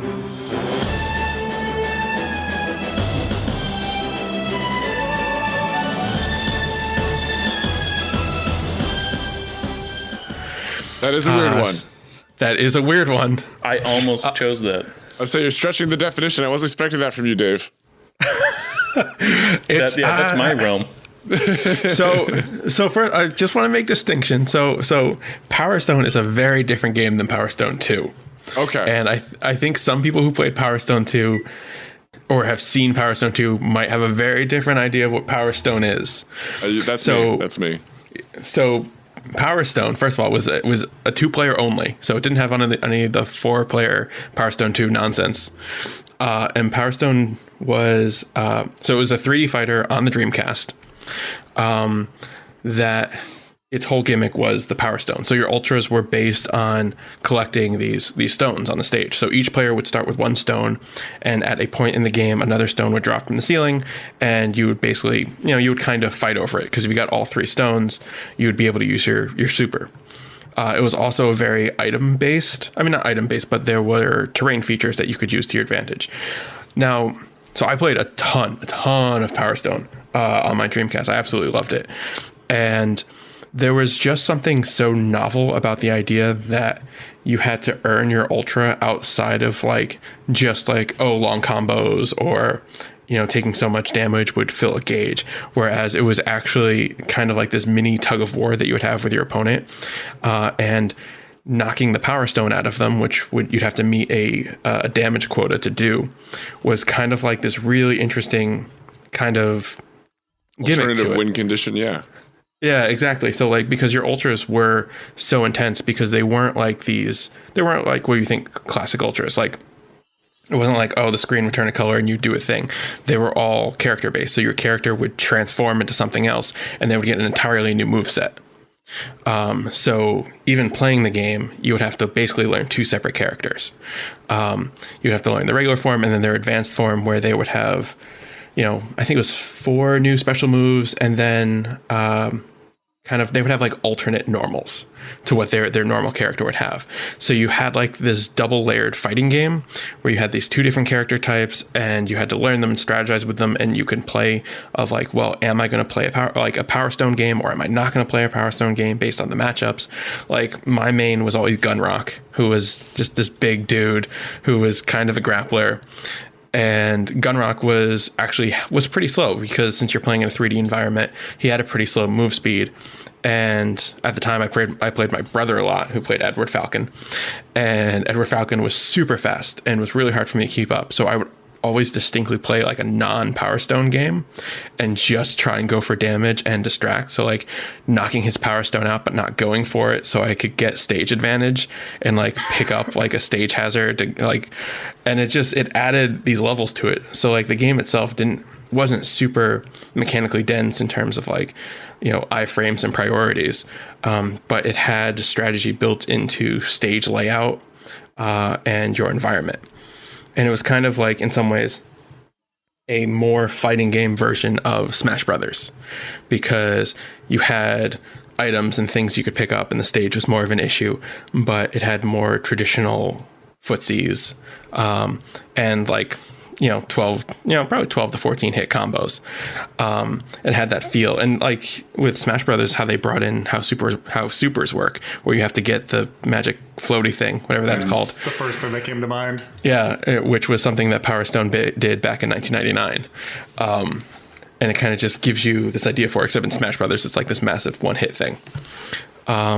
Yeah, I had a ton of fun with it. It was my first foray into 3D fighters, because I was never a big fan of them. And it was just like a really fun game that had strategy outside of kind of what you would traditionally think with fighting games, and learning kind of your openers and how to get into openings and like getting in and stuff like that. So yeah, Power Stone. Dave, is that 2 Capcom games so far? That is 2 Capcom games. Don't worry, I have 2 Arxis games, so it's going to happen. Actually, the creator of Power Stone, Hideaki Itsuno, is going to come up again later on my number 1 list. So, wow. I don't know what else he's made. I've never known anybody that played Power Stone. Well, then again, you're the only person I knew that had a Dreamcast. I did have a Dreamcast. You were one of them. So, Bleeble Blabble, one of us, or Gooble Gobble. So, Bleeble Blabble.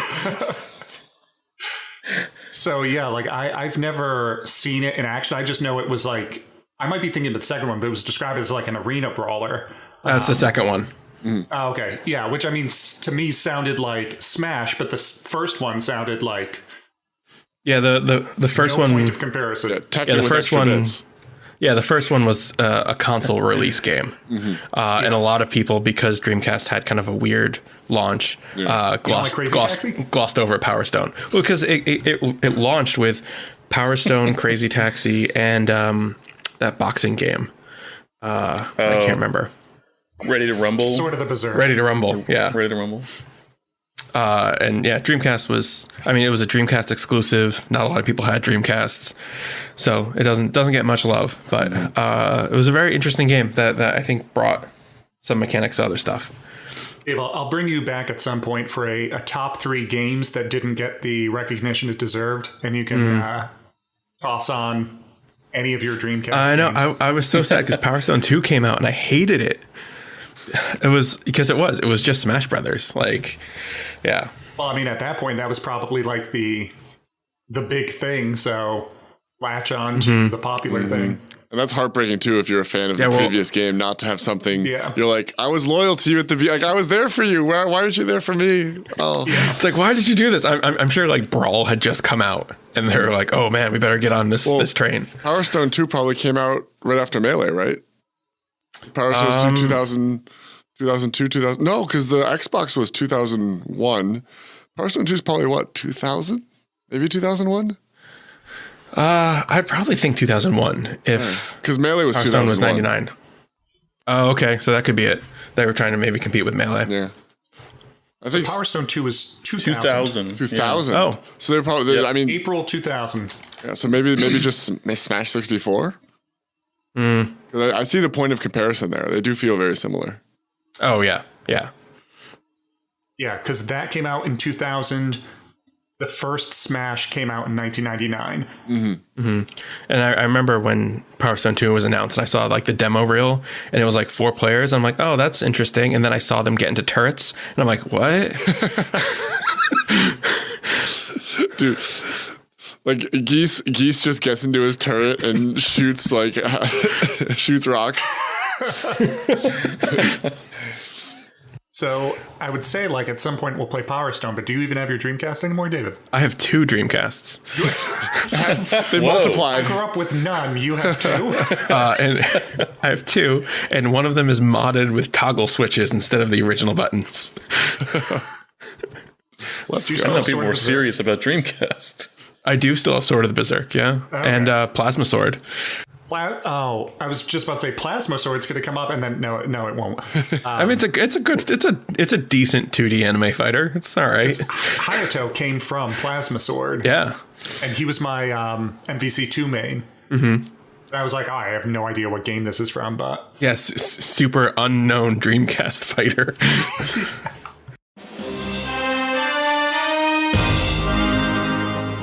So, as much as I hate juggling, my number 2 was originally an arcade game in 1999, and then in 2000 it got ported to the PS2. Tekken Tag Tournament, the first one. Master, am I not the greatest fighter in the world? Your kung fu is strong, Pond Skipper, but the Tekken fighters are stronger. What? Heihachi is a thundering storm. Xiao Yu rides the wings of the crane. Nina strikes like the snake. And Yoshimitsu's sword cuts the wind. I will defeat the Tekken fighters. Tekken Tag Tournament, rated T for teen. So, I mean, this is one of the ones from my childhood that holds the spot specifically because of the experience and not because of the gameplay or the story at all. Like I know previously when Dean was on, like I've talked before about we used to vacation with my grandparents, or not with my grandparents, go to my grandparents down in Pennsylvania. And we used to like bring a game or like get a game to play during that time. So this was like, I think the summer just after we got our PS2. And we went to like one of those little mom and pop video stores, and they had like a couple games, and one of them was Tekken Tag Tournament. I think one of the other ones we ended up getting that summer was Street Fighter EX3, but I mean, that was an experience. Skullomania, let's go. It was like solely for the characters in that one, because I loved Kyrie and his like ultimate or whatever of just like the full screen blast.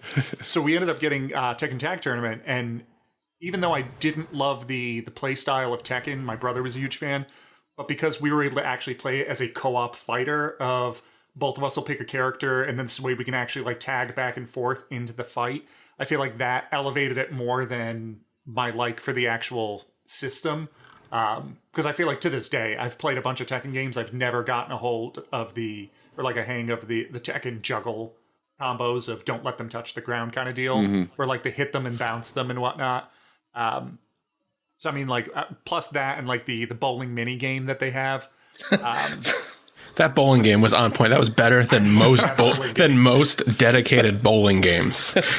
It was always a case of my brother would beat me like a drum in fighting games, but if it had a mini game attached to it, I would always win. Oh, dude, take him to town, yeah. Yeah, like I could bull the bejesus out of him, but like just don't put me in a ring. So I mean, like, did you guys? I don't know how involved with like the Tekken series, but did you? I think David, did you play Tekken Tag?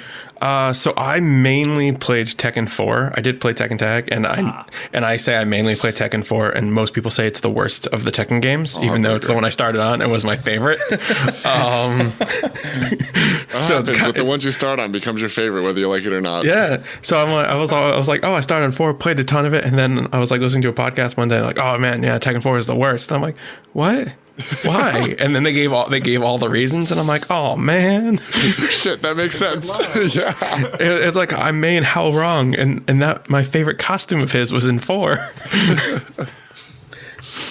I named Paul Phoenix just because he had that like one super power punch. Oh, that's the coolest thing in the world. Yeah. Well, I mean, like in Smash, for years I was a Falcon main. Or a Captain Falcon main, just because it's, I can do my power punch, and then I get this, and it's Paul Phoenix, and I can still do a power punch. I'll just find whatever guy has like that one super strong attack that I can do. Dude, Guilty Gear, you got to play Slayer. I'm telling you, it's the reason I play the man. Wait, Slayer's your main in Guilty Gear? Oh yeah, because Pile Bunker, big punch. It's the best move in the game.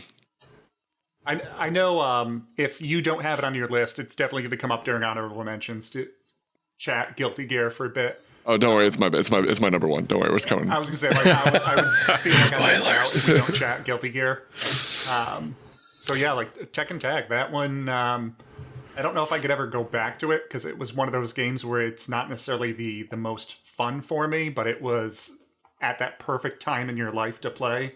Yeah, to me, like I played tag for a bit, and like It was wonky. I mean it was wonky because it had like a 60 character roster. Let's go. Because yeah, all of a sudden you're just like, oh, we got 2-on-2, so we got to have double the roster. And that's when, I mean, I don't know if they ever came up again, but like that's what like Devil Jin came in, like all of the Devil versions of everyone. Yeah, Devil Jin's a thing right now. That's a thing. Yeah. Was it Tetsudo, the wood guy, and then they had like Metsudo, the metal version. Yeah. They had Kuma the bear, and then it was like another Kuma that was a panda. Do they still have like 80 moves per character, like that crazy Tekken number of moves that they like to have? Yeah. But you only use like half of it because most of them are just like normal variants that you don't need. But like, yeah, I remember the roster was so insane. It's such a hard roster to learn. Like if you're talking about like a tag game in general, you don't just have to learn a character, you have to learn a team. And then if you're facing people competitively, like there's so much to know there. It's like all of a sudden it's like, oh man, I guess I'm like playing a MOBA now, with the amount of complexity that you have to learn in terms of team compositions. It's just nuts. Yeah, the reason I bounced off MVC2 was because learning 3 characters is hard. I'm a big character loyalist as a person, but yeah, the matchups, you have to like learn these matchups for like a million other characters. And so there'll be like a way longer period where you're playing that game and you're just getting your butt beat to the ground. And it's like, well, it's because I'm learning the character. Oh, but I'm not going to see him again for like 4 hours because there's so many characters. I mean, like it's rough saying like, oh, I know how to fight like, I don't know, Ken. And I know how to fight Ken with Magneto. But then they throw in Iceman, or maybe they take out Iceman and then they put in Hulk. It's like, now the whole matchup changes. So it's like exponentially Yeah, increasing. like the permutations, you know? Yeah, it's like crazy. I want like a 5-on-5 tag fighter. Oh, please, no. God. Take years to figure it out. Or just to play. But every character is a different actual person. It just like sends you a Steam notification like they tagged you in. Please log in. See, that's what we need more of. We need terrifying. we need multiplayer tag games. It's a 3-on-3 tag, but 3 different players playing fully fleshed out characters. DBZ has that kind of. It's not fully fleshed out characters, but they have the DBZ has the multiplayer. I've always wanted to do with my buddies, but I've never convinced them to do it. Is to have 3v3, but you tag in because you tag in. It's a mode. I've been out of Dragon Ball Fighters for a while. Or not a while. I mean, not that long, but like for a little while. So I did not know about that. Yeah, I want to play 3 perfect cells together. Yeah, I got it on Steam. Absolutely. Yeah, after the show, we should swap Steam names. Oh, totally. Because I know, do you also have it on Steam? I do. Yeah, right now I'm actually playing it a little bit right now. That and King of Fighters I went back to a little while ago. All right, let's go. Hey, Brian. He's getting warmed up for 15. Here we go, baby. Let's go. COVID's been terrible because usually the only time I start brushing up on fighting games again is before like you and I get together, because I know at some point we're going to end up playing something and I don't want to end up having to like rage leave the room. So it's been a little rough this season. So that's Tekken Tag. Yeah. If anybody's looking to throw down in a bowling minigame, that's the place to go to. Game over. Which brings us to the number 1 spot of the night. All right, well. Sam, what do you got? Anybody that's migrated over here from ITVG knows that the game for me is Xrd Rev 2. Guilty Gear Xrd Rev 2.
Best game in the world. Surprise, surprise. Surprise, surprise. I tell you, you want to talk about... So the best way to phrase it is you hear the complaints about Street Fighter V and how weak the universal systems are and all that stuff. And this game displays why universal systems being strong is so critical. So, and you're talking about, it's not quite as much as like not liking being comboed, but a lot of people don't like being under like in pressure, like endless block strings. And there'll be games like one of the big merits for Super Smash Bros. Melee is the fact that while you're getting comboed, which is another form of block string, the point is you're not playing. You can do DI to kind of get out of a combo. You have a similar system in Guilty Gear where you can do instant blocking to reduce pushback and reduce frame advantage on attacks, which lets you close the distance on somebody who's attacking you and go in for a counter deck, or you can spend meter to push them out. So while you're getting attacked by somebody and you're blocking, you're in direct control of their spacing to you, and it's only based on your execution. That's one example. Another example is you have this move called Blitz, where you press 2 buttons, and it's a frame 1 like counter state that you're in. You have to choose either low or mid, and mid covers overheads, but it doesn't do, since it's 2 buttons, it's cross-up proof. So if you feel like you're getting bodied by cross-ups, you can spend a little bit of meter to not have to deal with it. You have Roman cancels. If you feel like, oh, I have a hard time hit confirming, Roman cancel your hits. The game is so deep and there's so many aspects to the game, but it also gives you all these tools to kind of cover your weak spots. More chef's kisses. Oh, so good. So this was Guilty Gear Rev 2? Xrd Rev 2. So Xrd Rev 2. Yeah, excuse the asinine Japanese naming convention. It's Xrd as in X the third, because there was X2 was the last kind of series of games. And I was going to say X2 was my honorable mention. That's the one that I came into the series. So there you go. So this is X3. They just called it Xrd. And then Rev 2 is like the championship edition, you know what I mean, of that that game. And it's great. You know, there's a lot. I think if you came from older Guilty Gears, because this is the thing. This is the game that started my competitive vibe in fighting games, right? So I had BlazBlue. I was really, you know what I did? I bought this game on Amazon while I was in college because it was a cheap special edition of a game. I was like, dude, cheap special edition? Because I really like special editions. I went to this phase. And so I got that game. And I was like, this looks cool. There's a lot of stuff that comes in the package. And then I played it and I got really into it. Really, really into it. And then it just went from there. So I'm a little biased. It's my first like serious fighting game. And I know that a lot of people that are veterans of older Guilty Gear games, I could see David wince when I said Xrd specifically. I saw it. And I know there's problems. A lot of people don't like the slowdown from the YRC system they changed. They don't like YRCs in general. So you can spend meter to cancel moves in this game, right? It's one of the big things. And one of the ways you can do it in Xrd that's different from the other games is you can spend a quarter of your meter to cancel specific parts of attacks. But then it causes slowdown and which kind of slows down the pace of the game. It lets you see things that are going on you probably shouldn't be able to see. A lot of the like Dave, I'll let you speak to it because that's probably one of your criticisms. Did I nail it? A little bit. I'd also have to say that like jumping into Guilty Gear on Xrd, that's got to be a hard. I imagine that's kind of a tricky experience. I feel like that's a hard one to jump in on. I didn't find it too bad. The tutorials are pretty robust. I think outside of like the Unist games, that game had some of the best tutorial suite of any fighting game I had played at the time. Okay. Yeah, and you're right. Like when your criticism, Street Fighter 4, like ArcSys, I would probably say their strongest point is universal systems. Like I think that's what really makes or breaks their games. And when I jumped in on like Guilty Gear, like the Guilty Gear Classic games, that was like, you know, especially since I'm a Capcom fanboy. So so jumping into that and seeing is like the enemy, ArcSys is the enemy, and seeing like these universal systems, and I'm like these massive shared mechanics between characters where it's so much more than just what your character can do. It's about mastering the overall systems. And I don't know, I think ArcSys games are so interesting because of that, and because of the focus on the universal systems and being able to master those to make your character better. And I think just being a strong character player in those games isn't enough, which is why I say like jumping into a later Guilty Gear is kind of hard, because you have so much character learning backlog as well as brand new systems that I'm just like in my mind trying to think about like, okay, so if I'm learning Xrd, like, where do I start? But I haven't been through their tutorial system on that one, so I'm not sure how friendly they made it. The tutorial system is pretty good. They have like a normal tutorial, but then they have like these missions that what they don't do a good job is like they don't tell you in the combo mode, they don't tell you what each combo is for. So there'll be one part where like you can go back later and see like, oh, they were teaching me the anti-air B&B, or like they were teaching me my DP punish B&B. You know what I mean? Like these kind of like stuff, but you don't notice that at the time. So that's kind of a bummer. But there'll be times in like the mission mode where they'll be like, hey, this is how you FD stop and this is how you whiff punish moves. This is how you can get in. Like with Slayer, for example, who I didn't start with because I think Slayer's really bad for learning like fundamentals in fighting games because he ignores so much stuff. You can be a real belligerent man, but they teach you how to backdash cancel Mappa punch to get through meaties and stuff. Like, so they go pretty in depth with the tutorials. Oh, that's great. Yeah, because like I was kind of in my head comparing it to like the Blaze Blue tutorials, which kind of which actually seemed like really. Compared to Guilty Gear. Oh, okay. Well, I can't remember which Blaze Blue I was playing actually. And I remember when I opened the box, it came with a second DVD that was just a tutorial DVD. Oh, I didn't get that. That's kind of hype.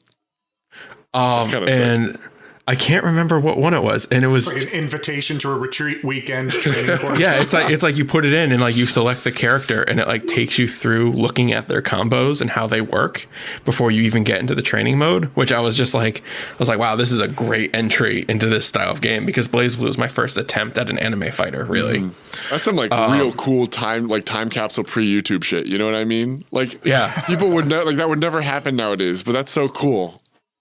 Oh yeah, now you just look up like cool combo Chip Zanif. Like Cell 0 bar TOD. Yeah. I always wanted to be a Chip fan when we got Guilty Gear X2, and I could never really make it work, and I ended up settling and playing Kai Kiska the entire time. Mm-hmm. Which at this point, like, that's my boy. Like, I still like him. Yeah. But like always Chip. That was the way I was, where I really liked Slayer, but I started with Kai because everyone was like, Kai's the guy. Like, look, like you want to learn how to like play the game, just play Kai. He's Ryu. You know, you'll figure it out, right? And so I played him for a while, but I was always side eyeing Slayer over there with just like, hey, big punch power, just bah, and just do it, just do it. Love Johnny, oh, pinnacle cool. Oh my god, yeah. Don't pay attention to the fact that he also happens to be in charge of a bunch of like questionably aged girls on his little pirate ship. Just don't worry about that part. Focus on the fact that he has a huge hat, big sunglasses, and a samurai sword. Mechanics. Exactly. See, yeah. So, sorry. I was just saying, I was in Tim's camp where I really wanted to be a Chip Zanif fan. And I just couldn't get it. Yeah. Like, I don't know. There was just something I couldn't get with him. So I ended up being a Zappa player, which Zappa's, I just like Zappa because he's so weird. He's just, something about like, I jumped into Guilty Gear and I'm like, oh man, look at this gimmick. This is a great gimmick. You spend half the game backdashing, never get negative penalty, and do sword combos from half screen. I don't want to hear it. Well, I mean, let's just say that, like, you know, I have a history with gimmick characters. For example, for a long time, I was maining. You're not an Arcune main, are you, in BlazBlue? Oh no. Okay. I have to leave the stream. I'd have to just hang up. Oh, geez, his name is totally escaping me. Also, while you're looking this up, like this has made me want to get back into Guilty Gear. So I was like, you know what? I'm gonna buy it on Steam right now. Oh, good luck. I go to add it to my cart, and it's like you can't add it to cart. And I was like, why? It's like you already own this. And then I check my library, and it's already installed. And I'm like, oh yeah. I'm like, when did you happen? That's a very Steam moment. That's a very Steam moment. Yeah, it's like in my 300 games. Oh, I have this. But yeah, I was gonna say that like I love gimmick characters. Like for example, in Street Fighter 4 for a very long time, I mained El Fuerte. The ultimate fighter deserves the ultimate menu. But the road to culinary perfection is long and fraught with peril. Great dangers and trials await, but they will only make me stronger. Many obstacles and walls stand in my path, but I will climb over them, destroy them, lay waste to them, for I am a fighter. I will face underappreciation, bear the weight of oppression upon my shoulders, and will make new friends and hold discussions with them over fine food. No matter what, I will always whip up a meal for my adversaries. All it takes is a can-do attitude and a burning passion to conquer adversity. I will reach my goal. I will ascend into the night sky and reach the stars of ultimate delicacy. You're just out to get no respect. Is that your goal? that's the plan. I like playing dumb characters that don't work and trying to make them work.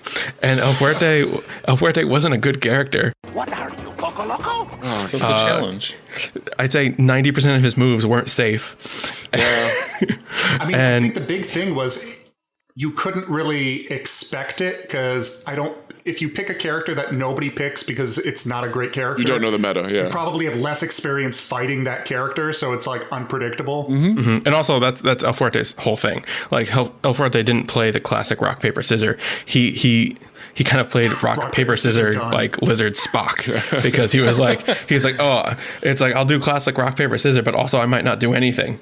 It's like, or I might do something completely different. Also, his moves are so erratic; it's impossible to read his animations. You know? Yeah, he's like, yeah, it's true. His animation switches between his run to everything else were so fast. But the thing is, none of his moves were safe. So it was literally he was just mind games the character, where he was just like, you have to try and guess what I'm going to do. Like none of them are safe if you pick the right thing. But I'm so weak to that. It gets me. I lose every time, and it gets me tilted because you say stuff like that. We're like, dude, it's all unsafe. Just block and punish, bro. And I'm over here like, can't. It's like if I do tostada press, just jump, dude. Just If I can't backdash, cancel into bite, then I can't deal with it. All right. It's just like tostada press, just jump. If I do like any of his other grabs, just like light punch. Or back up. You just don't know which one. Terrifying. It's like when I finally realized because our other host, Nick, is like the ongoing Bison fan, but he would do like the head press stomp. And then I would just like light punch once and it threw him out of it. And I was like, wait, this is all I have to do? And I could never get the timing right. So he would still always beat me. But it's like, then it gets even more frustrating because I'm like, I don't have to do much to stop you from doing this to me, but I'm still missing it. Psycho Crusher is terrible. Psycho Crusher is a terrible move. Guile with the flip kick. In Street Fighter V, my success in my online career is based on the fact that people don't understand how fake head stomp is. It's the fakest thing. You can OS it every time. It's so dumb. So yeah, I think I'll be giving Guilty Gear another shot after the years. Because I mean, like I played the hell out of X2, which I mean, it's another thing. I miss the days of like unlockable characters and things that aren't DLC. Because I remember we had X2 and it was like we were playing it and if you play X amount of time or if like you do X number of matches, then it's like you get a shot at the gold versions of characters and all that kind of stuff. Cool. Which I feel like is missing from a lot of things now, which is kind of disappointing. I think people get mad at that now. I think people, because of like DLC culture, I think people would get angry if content that exists on disc isn't playable immediately. No, and it's funny, you'll see that where like it's definitely a culture shift, and I think you guys have all been in the gaming scene long enough to notice this. Where nowadays people would be, if they saw that, they'd be like, "Bro, just let me buy it." You know, it's like the complete reversal. Yeah, where it's like, "Are you kidding me?" Yeah. Which I think the longest unlock I've ever had to do is coming up on my number 1, but it's annoying, but I miss it. So it's foreshadowing that you have like 4 characters, and you have to do a set of criteria to unlock the other 15. Yeah, I even remember playing Third Strike, like the 20th anniversary edition, and I had played it at like my friend's place for like forever, and we played it a ton. And I was like, all right, I got to finally get it so I can practice at home. So when we do meetups, like we're the bar's getting there, and I remember getting it home and being so pissed because half the roster was blacked out, and I was like, all right, to get this person, you got to finish arcade with this person and I was just like, seriously, like I just want to practice, like I'm playing competitively. I don't care about their story modes. I feel that gets me sometimes for sure. I think that's the fun though, because then you have to, or especially the ones where it's like you have to play through the story mode or the arcade mode as all of these other characters. it gives me a chance to get used to all the other characters and kind of get a feel for who I want to main at that point, and then focus on them. Now it's just like, yeah, it's cool. It's a different experience. Yeah. Like in Third Strike, I pretty much mained Ken, but I also, dabbled with Akuma a bit because Akuma had a serious projectile game in Third Strike. And I got the game home and it's like, oh, Akuma's not, okay, I have to unlock Akuma. How do I do that? And it's like, beat it on like expert, like with this person that I've never played as. And I'm just like, what? Seriously? This is going to take like 5 hours to unlock Akuma so I can practice him? I was terrified. So was Third Strike the one that had Sean? Yep. Third Strike did have Sean. Sean was great. Did Sean never come back after that? He's in so he's related to Laura, I think, right? It's Laura's brother. Yeah, it's his sister. Yeah. Yeah. So he shows up in cutscenes, but yeah, he hasn't made it back since. Which I'm surprised he's not in 5 because he has a model. He's in cutscenes. Yeah. Just do it. Yeah. I don't know what it is. And Hado Burst is so cool. But I do so Guilty Gear, amazing. And I will want to add one thing because I don't want, if there's any fighting game veterans listening to this, I don't want to be misunderstood. Strong universal mechanics are great, but one of the other strengths of Guilty Gear is every character, the characters are not homogenous at all, right? So you'll see that with a lot of games now. So DBZ Fighters, I love the game. I just use it as 2 negative examples this podcast. I promise I actually like the game, but it just happens to line up with these. In DBZ Fighters, they have universal mechanics, even more so. And I feel like it makes the characters very homogenous, and you kind of lose that kind of individuality and play style and characterization of the characters. So, yeah, Guilty Gear doesn't fall for that. Yeah.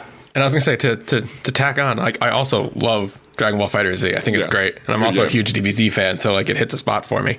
But but it's true, and I think the game is almost loyal to the IP to a fault. Because with that homogenization, you have 7 Gokus.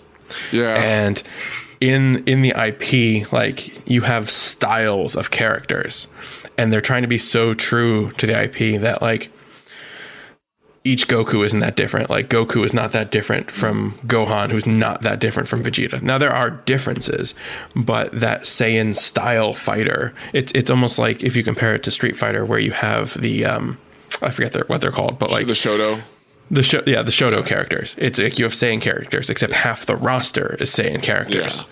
So it really does start to feel samey. In FighterZ, I like playing as Broly because I feel like he's one of the few kind of different ones because he actually has armor on moves and he's this big huge grappler. Yeah, he can oppose himself. Closest you can get to Zangief. Yeah, as close as I can get to Zangief too. Yeah, the biggest grappler. Yeah. Yeah, and it's this is super, super different. But yeah, I think that's a problem Dragon Ball FighterZ does have sometimes. Yeah, and it's tough too because like you said, they have to be true to the source material, and they're very committed to that. We've all seen those comparison shots of frames of animation from the game to frames of the manga, right? So they do that all the time.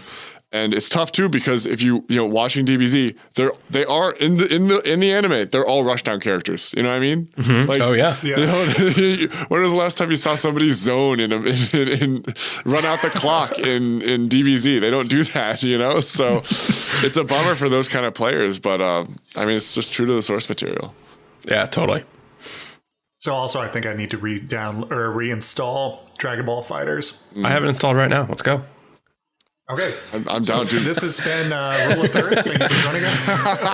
It's Twitch. It's come on. We're now switching to Twitch. I was I got Broly, Tien, and Piccolo. Let's go. Cell might not be top tier anymore, but he's top tier with me, baby. Let's go.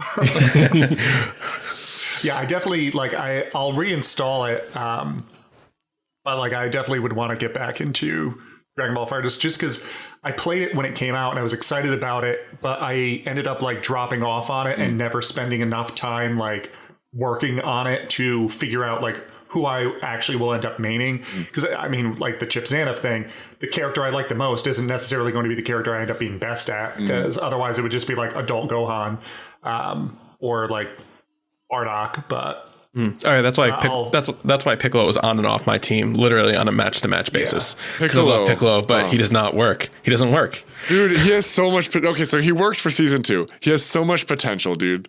He has so many cool. He has all so of his many tools cool are so things. hype, dude. He's massive space wizard energy, dude. Come on, like it just doesn't work well. It's you see it, like you're pulling off moves and combos, and you're like, oh, I see it.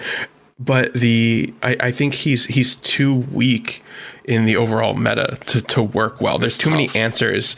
There's too many answers to his cool mechanics. He is a space wizard, and he can do really cool things, and he's got great area denial. In some ways, he kind of reminds me of playing like Ghost Rider for MVC3, where you just have like this huge area, and it's just like, no, don't go here. Kind of like, or even Krillin has that. I think Krillin does it better. Yeah, Krillin. Yeah, his projectiles take up a ton of space. Yeah. But like, I just think he doesn't have enough answers to higher tier characters. Like I go up against like Black Goku, and like I just get blown up. Yeah, like there's nothing I can do. You got to be careful. You got to be careful. I mean, he has Reality Stone, right? He has the little orb that follows people. And but besides that, his neutral is hella weak. You know, you don't have a beam. You know, you don't have like your Ki Blast kind of sucks. It's just this kind of like weird head thing. Yeah, so, it's not very good. Not great. Yeah, a bummer. Yeah, he's hard to figure out what spot to put him in. Well, definitely he needs meter. Definitely, but then he needs support too. You're right, exactly. So he can't be last. He can't be first. So then you're wasting slots just to get one character to work, and it's just like clearly number 2 because he's got an amazing assist, needs meter, needs support. He's number 2. I'm calling it right now. Yeah, but you have to have a beam in your 2. How are you gonna? Beam's 3. Just have Goku. Goku's not that bad. I promise. Just have Goku on 3. No, it's. Dave, just run 3 Gokus. Very possible. You can have 3 Gokus versus 3 other separate Gokus that are unique. Yeah, totally unique characters. I mean, would it get confusing at some point of trying to figure out which Goku you are on the screen? Oh yeah, it's terrifying sometimes. Yeah. I mean, sometimes the only difference is Goku with or without shirt. Yeah. Yeah. I mean, it's like when I used to try to play Chip, and then it's like go invisible, and then I lose track of him, and I'm like, oh shit. One of my honorable mentions is Killer Instinct, and I played the dude from I forget his name. General something from Gears of War. General, who's the big bad from Gears of War 1? He's the best grappler in the game, and he has his instinct, which is a thing you pop. It's like V-Trigger. It's actually the inspiration for V-Trigger, and he makes the whole screen black except for the opponent. And the point is that it's kind of like invisibility, and it's the same kind of thing. I just lose track of my own character every goddamn time. Like it never works out. It's just get a breather until it's time to come back in. It's like, guys, come on, I'm playing online. You can let me see me. Yeah. So definitely. So where did we start with this? Guilty Gear. Guilty Gear. Oh my god, we're still on me with Guilty Gear. Oh, sick. All right. So that's my number 1, as you can see by that long list of excellent reasons, including DBZ and Killer Instinct.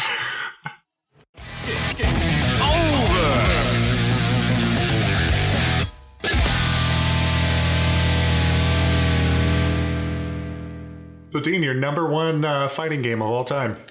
Oh, don't put that much pressure on it. Oh, there's definitely not that much pressure on it.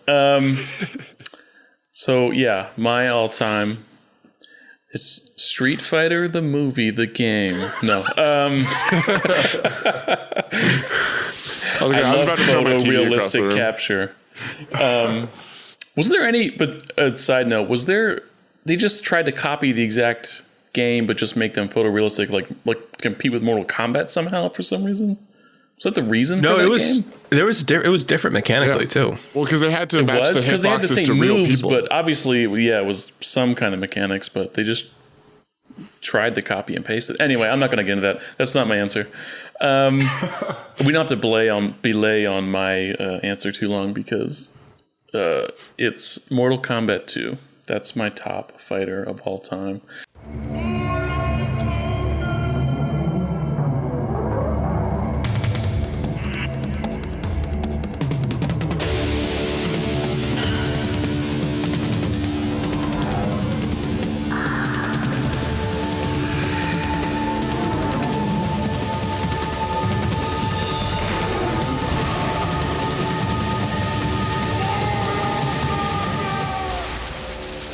And that's keeping the streak alive. I mean, yeah, I already it's my top Sega Genesis game from the last episode. But just as far as fighting games, I self-admittedly am not the biggest competitive. I don't go deep into fighting games, and generally, for sure, not as much as you guys. But I guess it was just like one of those sequels that improved upon the first game in every way. I mean, Mortal Kombat, it's classic as again, more of its gimmicks and such. Street Fighter 2 was coming out at the time, and that was maybe you'll probably be able to answer this better than I can, but just kind of was part of that kicking off of really actually competitive with different skill sets, different mechanics, different counters and ways to actually beat each other. Where Mortal Kombat was just like, yeah, they got special moves, and everybody does the same thing except they got special moves. But in the second one, Street Fighter 1 to Street Fighter 2, that same kind of exactly, yeah. So the second game brought that kind of speed that was kind of becoming popular with games at the time. But I don't think it necessarily brought the more strategy into like character selection. But there still wasn't there wasn't juggling. There wasn't, the combos were kind of just minimal. But it goes for me more back to the lore and just like the experience of playing the game and the excitement of the game. But it's not like, it's just more of a classic and just an enjoyment kind of fighter in my mind. Yeah, that's all. I don't want to get into it too much just because there's so much I could just talk about Mortal Kombat. I mean, the way the game has evolved into, the game has evolved into one of those games, but I kind of honestly fell off. Like I love, I'll pick those games up and play them for a little while, but I don't stay on them. But that's just me. Like I had a love for fighting games when I was younger, but didn't branch into the competitive nature of it. I just loved the co-op nature, I guess, of playing with people. But yeah, I guess I just wanted to kind of spark maybe a larger conversation about Mortal Kombat. No, I think that's a great point. And what you guys have experienced with it. Is that something I know we've all played those games growing up, but do you pick up Mortal Kombat to try it competitively and see how it is as a fighter and the mechanics of it still nowadays? So the most recent Mortal Kombat that came out, Mortal Kombat 11, they tried to make it a lot more competitive. They tried to make it a bit more grounded. They had an interesting thing where meter was just building over time, and you had offensive meter and defensive meter. They brought some neat ideas to kind of the competitive fighting game sphere. Some more successful than others, but that was the game I jumped in, and I've never been a Mortal Kombat guy, and I saw that game, and I saw that they were really trying to make it more of a serious a competitive game. And before I get into that, I do want to say that I think that there's absolutely presentation, lore, spectacle, and fun with buds casually is completely viable as dude, it's at the end of the day, it's games. You know what I mean? So that sounds great. And I wish Josh was actually up here because he's our big Mortal Kombat guy on our podcast. But when I got into that game, it was pretty competitive, and the mechanics were fun. But that was my introduction to all the lore. And the lore was crazy. You had what's his face's Bone Kingdom or Bone Dungeon, Bone Castle. The jokes write themselves. It was perfect. Dungeon. Yeah.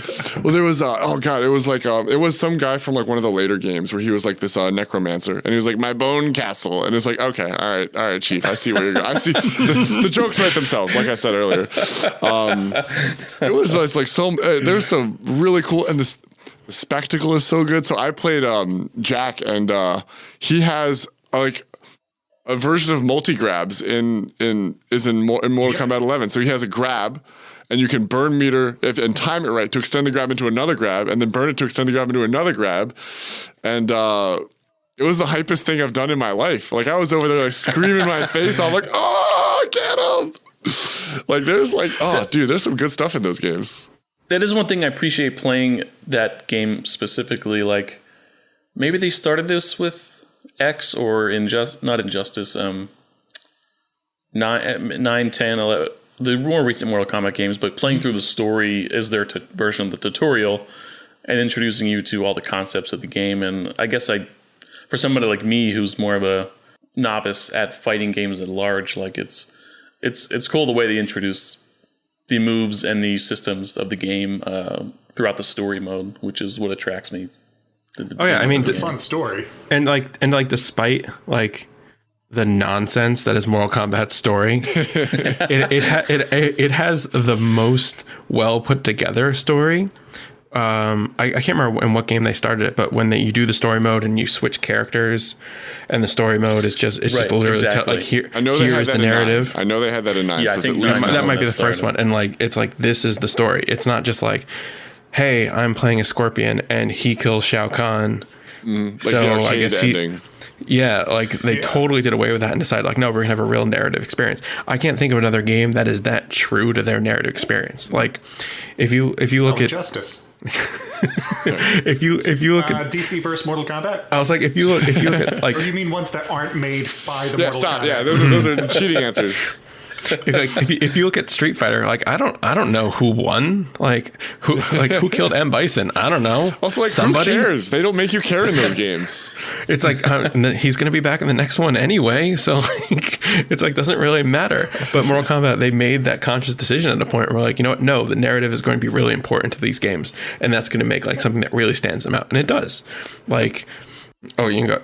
I was just gonna say, yeah, no, it's really important too for a lot of people. So I remember when I first started playing Guilty Gear, like it was my first game, and I was like, who do I play? And all of like, I didn't know, like, I didn't have a favorite play style. I didn't have like I didn't know like frame advantage. I didn't know any of the like technical stuff. And I was like, dude, I remember I was like, guys, I need a story so that I can find out like, what do these characters stand for? Like, who can I like jive with as a person, you know? And that's like a really important thing that I think gets lost for like, for people that are like veterans that kind of just like I said before, I'm a functions guy, so I'm just very guilty of this. And I'll be like, oh, that person's the grappler, or like, cool, I'll just play that person. I won't care who they are or what they stand for. But it's a lot of fun to really like jive with the character on like an emotional level, right? And I think Mortal Kombat does that better. And you know, they put the effort in more than anybody else, clearly, to get that done. You know. Yeah, Mortal Kombat has the story mode is like cinematic. Mm-hmm. Oh, absolutely. Yeah. No, there's like emotional weight. Like people die and you're like, oh shit, you know, like it's like, oh man. Yeah. Until you get out of story mode, and then it's like John Rambo versus Raphael from Ninja Turtles or something. Yeah, I mean, they throw it out at some point, but at least the storyline started there. I mean, I know like scratch. Yeah, like, I know like the Terminator versus John Wayne. I'll be back. I'll catch up with you. I don't know when, but I'll catch up. Every time you turn around, expect to see me. There's one time you'll turn around and I'll be there. Talk to the hand. Yeah, Street Fighter V tried to do it, and they did an okay job of it. Yeah. Like they kind of copied it. It was like maybe a quarter of the length of Mortal Kombat's, and wasn't nearly as in depth. But it still had some cool stuff. But like it didn't. I just started playing 5 again, and I was like, okay, so they added so many. I got like the Ultimate Edition, so it's like the extra 12 DLC characters. So I said like, oh, I'll play through this story modes, see how the new guys play, and then this way I can get a feel for if I like them. And then like I'm playing through some of them, and the story mode is like, okay, match 1, you beat it, and then match 2, beat it, and then the credits roll, and I'm like, wait, what? Yeah, no, there's nothing. Like, yep, that's it. You did it. I'm like, yeah, the character. Okay, well, I've learned nothing. Yeah, the character stories are nothing, and the main story is like a couple hours. Yeah, and the main story too. Like they do this thing, and this happens with like everybody besides NetherRealm makes this mistake when they do their stories. Is they feel an onus to try to make every character feel like a main character because they're like, hey, we don't want to be cheap to the Slayer mains out there, so like. In our story, Slayer's got to be just as cool, and like it feels like every time, especially in the Street Fighter V story, it really felt like every time a character was coming on screen, they were like, "Oh, look how cool this character is," you know what I mean? Whereas like, I think that like the Mortal Kombat game, they're not afraid to be like, "No, he's a little like shit ass over there. Like, don't like he's a goon, like or like this guy's an idiot. Like, just they're not part of the story. They're just around. Don't worry about it. He's not Johnny Cage. Exactly." Yeah, Mortal Kombat is interesting because it's had such like a rocky like growing up. Mm-hmm. Like when it was like a little kid and it was like Mortal Kombat 2, it was like, oh, this is cool, it's super different, we got some fun stuff, it's a really neat game. And then things like went okay to Trilogy, and Trilogy was okay. And then it went 3D. Trilogy. and it wasn't good. What was that? Armageddon was 3D? Really bad. Yeah, Armageddon. There was a couple. I think there was number two. 4 was on the PlayStation. That was the first 3D. Yeah. That was the really bad one. 4 on N64. Yeah, 4 was terrible. Armageddon was bad. It had a real patchy period, and then it was like 9 came out. It was just like just play the first 3 and then trilogy, and then play 9. Just to go like 15 years. I know people still. People still play this game competitively. Although you might not be. Again, it's not like it's a deep. I feel like it's just more like reaction based. Like how fast can you realize what they're doing? I know it's a part of any fighter, but it's more so just like can you block or jump over their attack in time? I think it's just the way those competitively play Mortal Kombat 2 nowadays, but not that I would ever be at that level. But for people that do, those tournaments are still out there, and people are still probably playing this online as well. I'm sure, yeah. A game like that, which like defined a generation. Like think about like the social waves that happened when that game came out. You know what I mean? Right. Like I wasn't really aware of it, but I'm sure you guys must remember stuff like that where it's just like, oh my god, like everybody's talking about dude, blood. Oh my god, let's go. Wow. Yeah, Joe. What's his Nintendo, name? So sorry, Democrat. Missed out on the blood.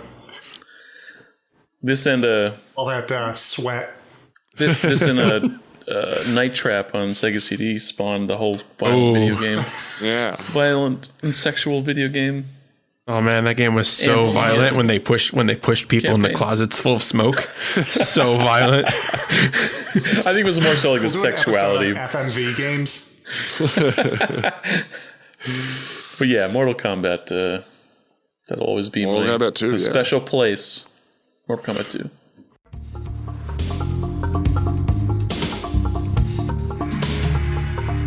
So, Dave, you have to follow up one of the most iconic games of all time for the fighting community with. It's like whatever I got.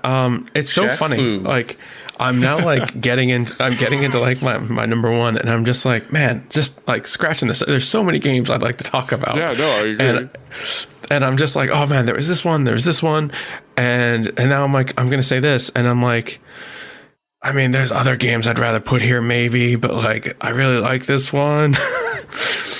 There were some games I wanted to talk about, but I took it off my list because I was really banking on like one of you mentioning it. So I'm like, best of both worlds. I don't have to put it on my list, and I get to talk about it at some point. So I'm really relying on you for this one, Dave. And I do feel like I already filled kind of a piece, but so unfortunately I'm going to say Street Fighter 4.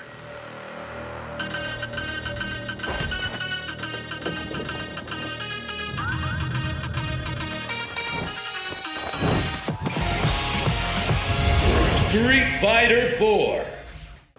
Okay. I mean, Street Fighter 4 was so 5 has a lot of problems. Yeah. And it was unfortunate because I was so hyped on Street Fighter 4.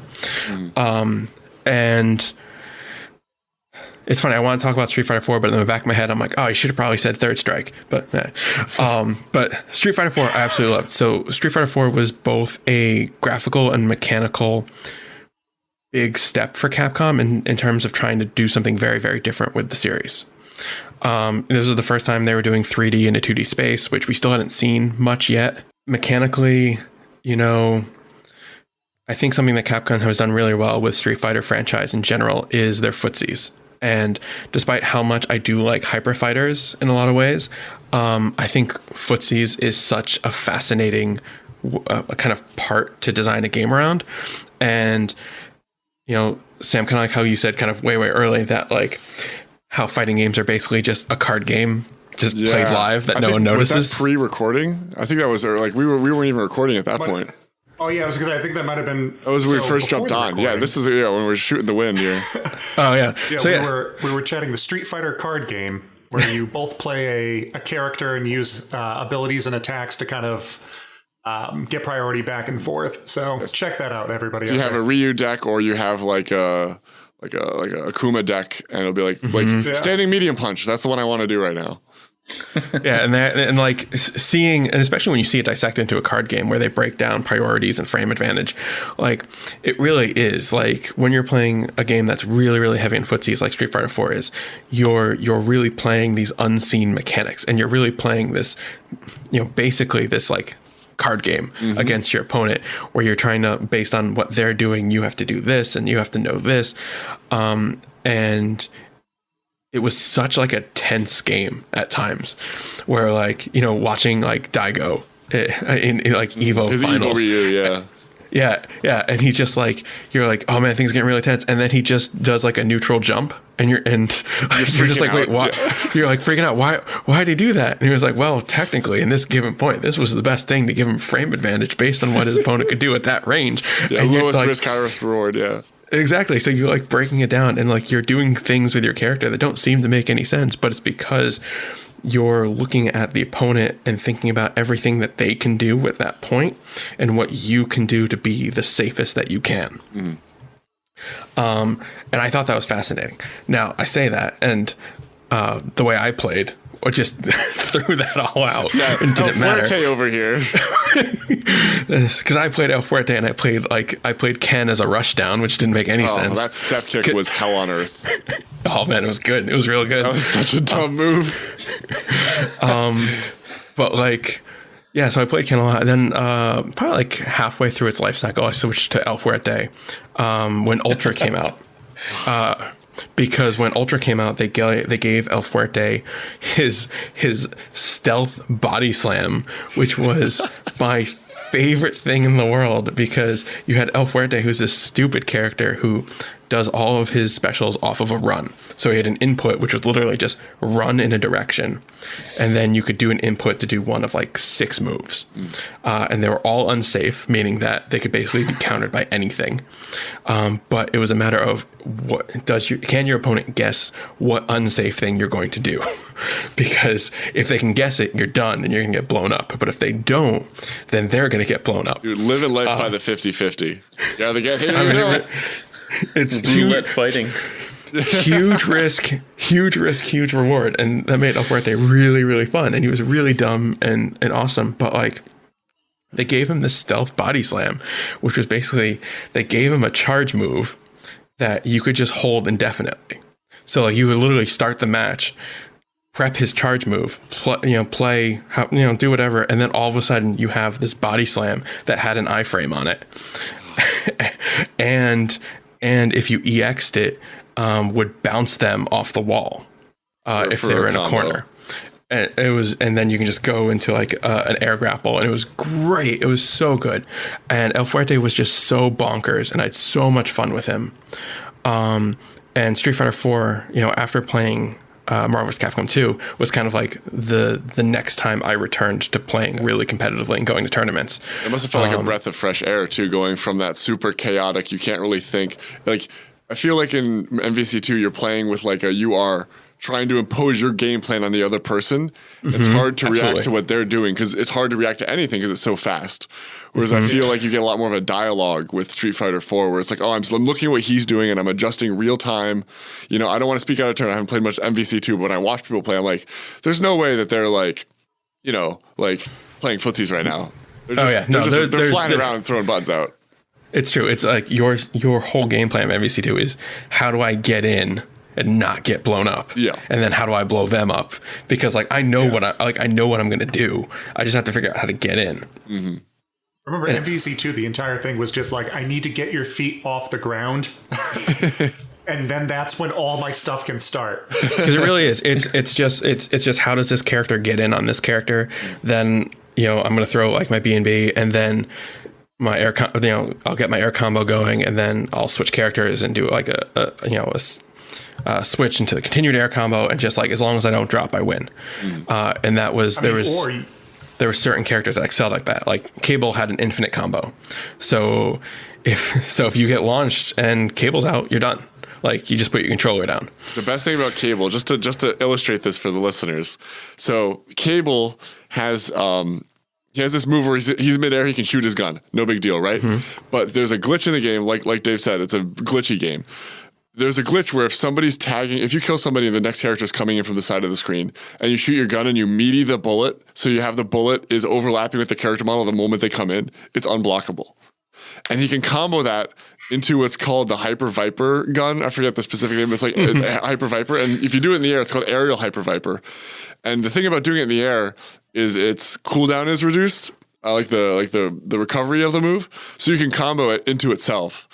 And so what you do is you have 5 meter with cable, you shoot them with an unblockable bullet, which makes sense because it's a bullet, you're shooting them. Yeah. And then you can combo 5 supers in a row to just kill them. Like it's like, bro, put the controller down, like walk away. Like you already lost.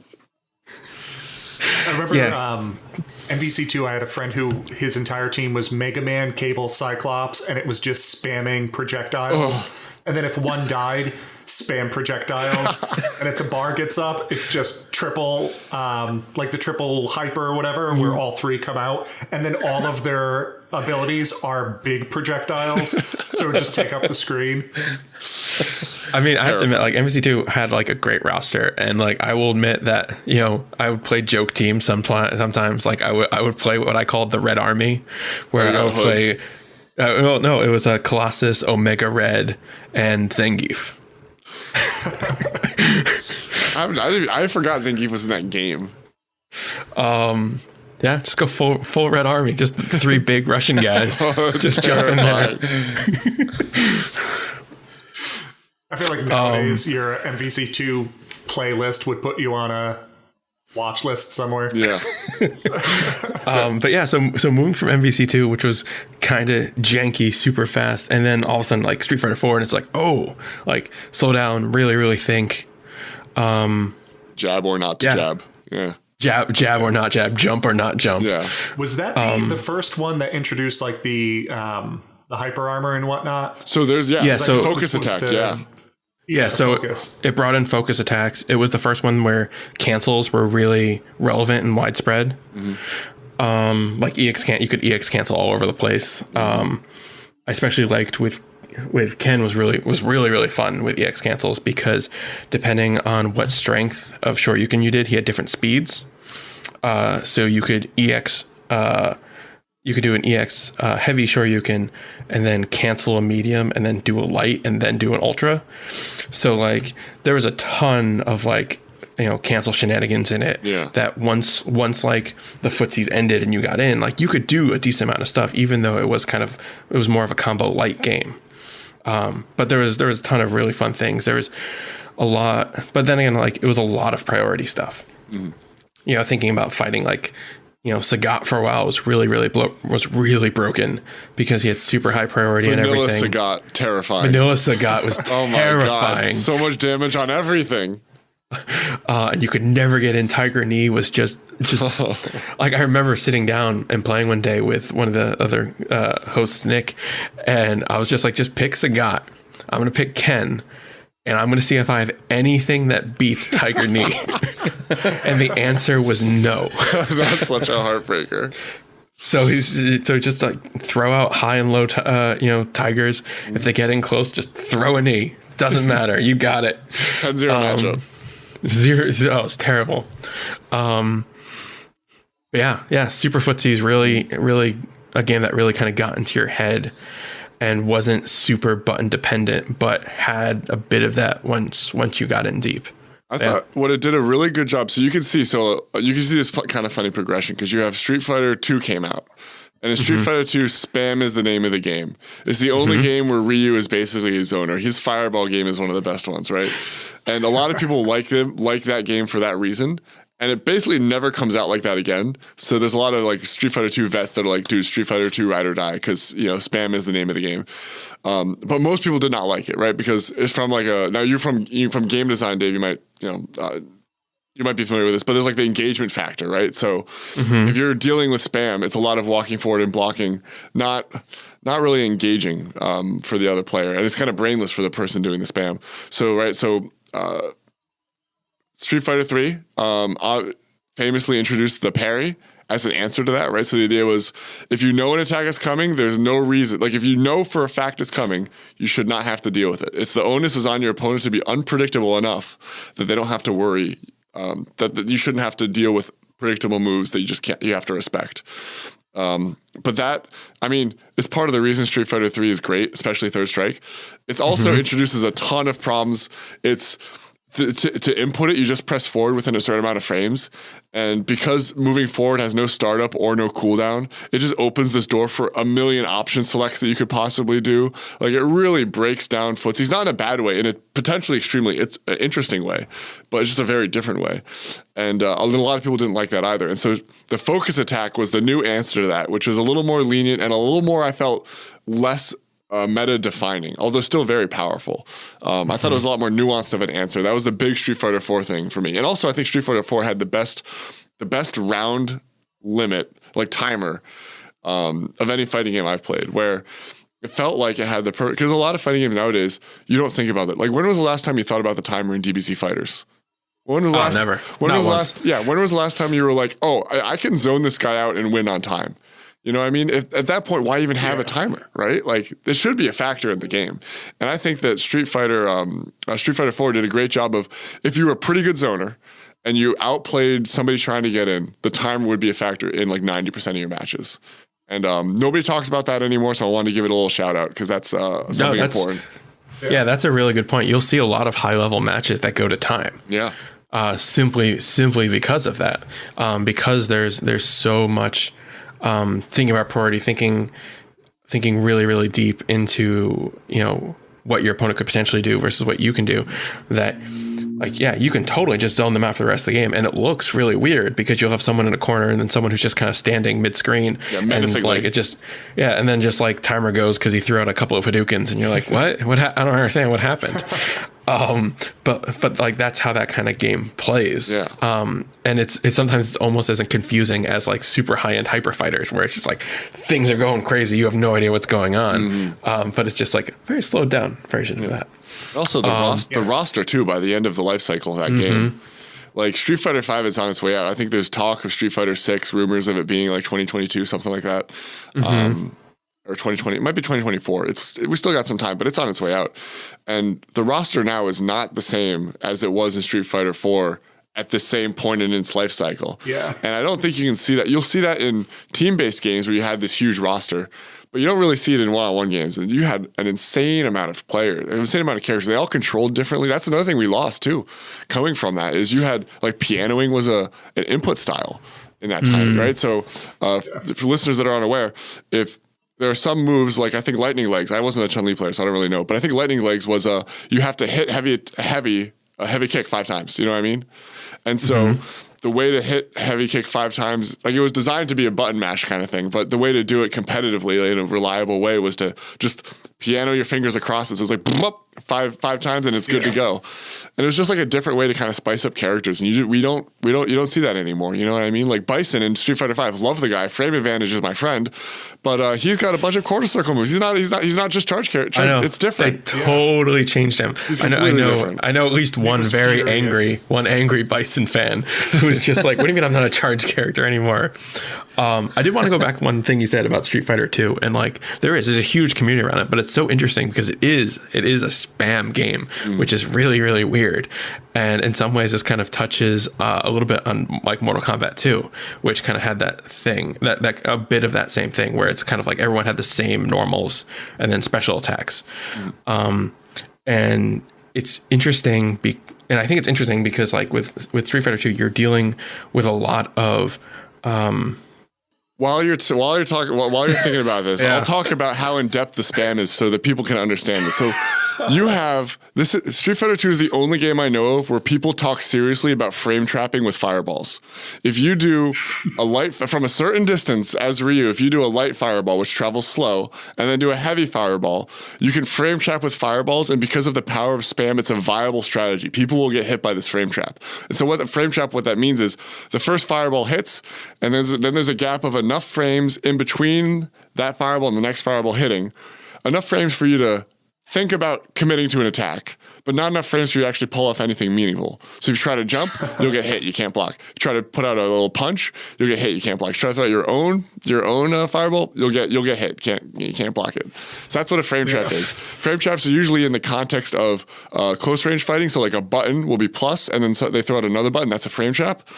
But this is the first game that I know of, or the only game I've heard of, where they're like, oh yeah, no, frame trapping fireballs with Ryu is super important. You need to know how to do this because it's critical to winning matches. Right, and I think that kind of becomes a problem, and I remember my point, is when you get to a game that has so few universal mechanics that you fall into optimal strategies really, really quickly. So like you're saying, doing frame traps with Ryu is so important that it is the way to play them. So then you have less onus on players and way more on understanding the characters, which is where you get to talking about how good a character is based on their skill cap, which is basically the best player could do with a certain character, because the kind of like the bar to entry is at such a low point that it's just, can you learn how to do this thing with this character that is really, really good? Then you will just do this all of the time.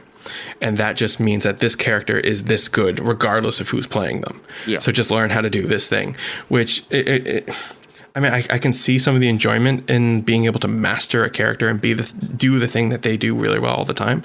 But I see why so much of the community kind of shuns that and is moved on, because there's so little space for your player skill. Exactly. Because there just isn't enough there.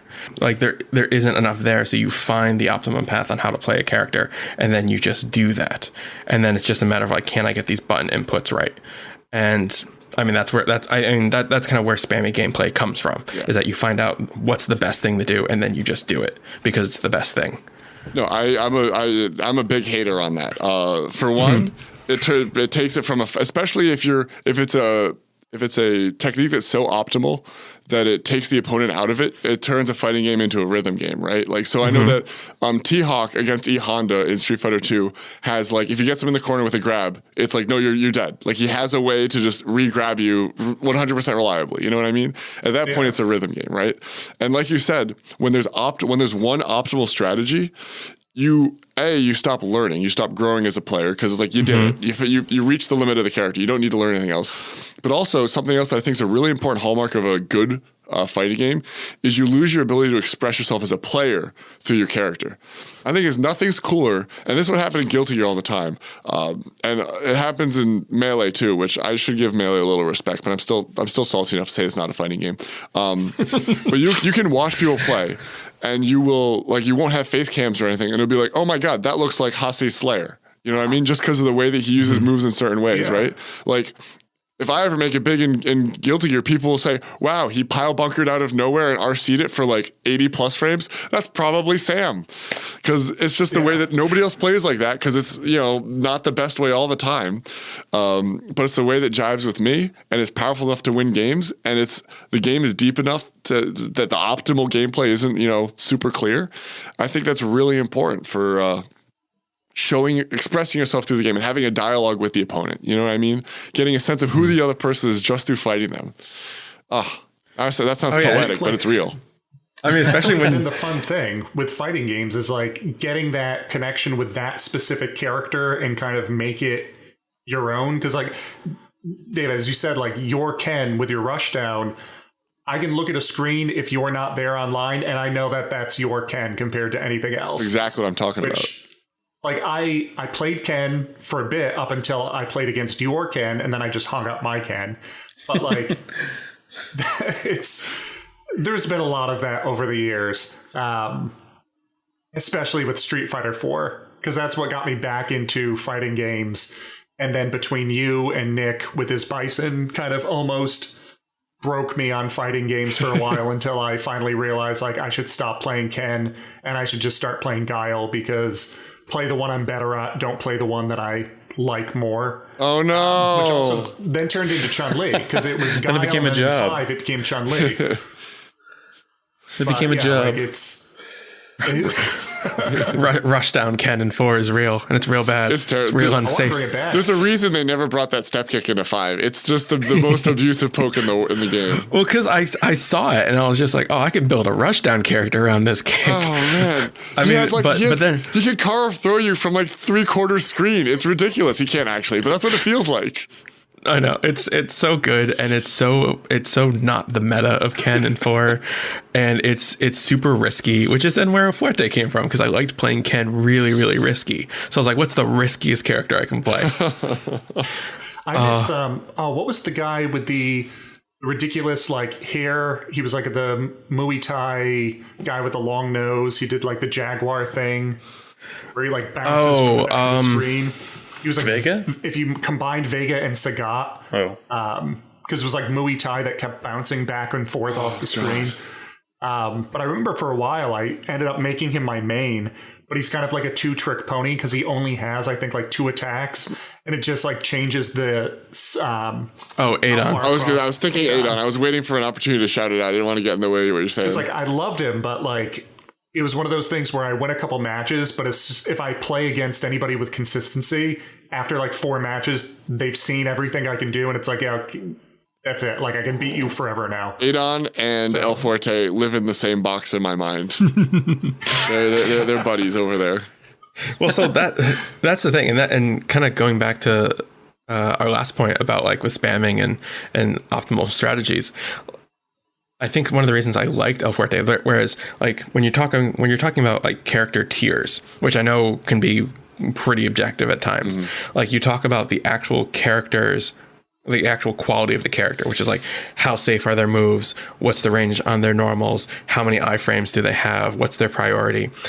And so you have that. And so if we just look at that, El Fuerte is bad. He's not good. He's terrible. Yeah. But El Fuerte has a huge skill cap, where El Fuerte is not good, but what you could do with El Fuerte, you have tons of room to grow with him. And that's what started to, I mean, El Fuerte was never considered much in competitive play because he was bad at his base level, but he had so much growth. Whereas in 4, Sagat was an extremely good character, had very little growth to him because he had an optimal strategy. You know, he was Tiger spam, and he had high priority, melee. And you start to see that balance on how characters are designed in these games, and why, Sagat was probably nerfed, kind of halfway through the game's life, not just because he was really, really good, but he was really, really boring to play against and play as. So now when you don't give players decisions, no one wants to end up playing him. And you would never see him at high level tournament play because he was predictable. Like you knew what he was going to do, and if you could figure out an answer to that, you would do it.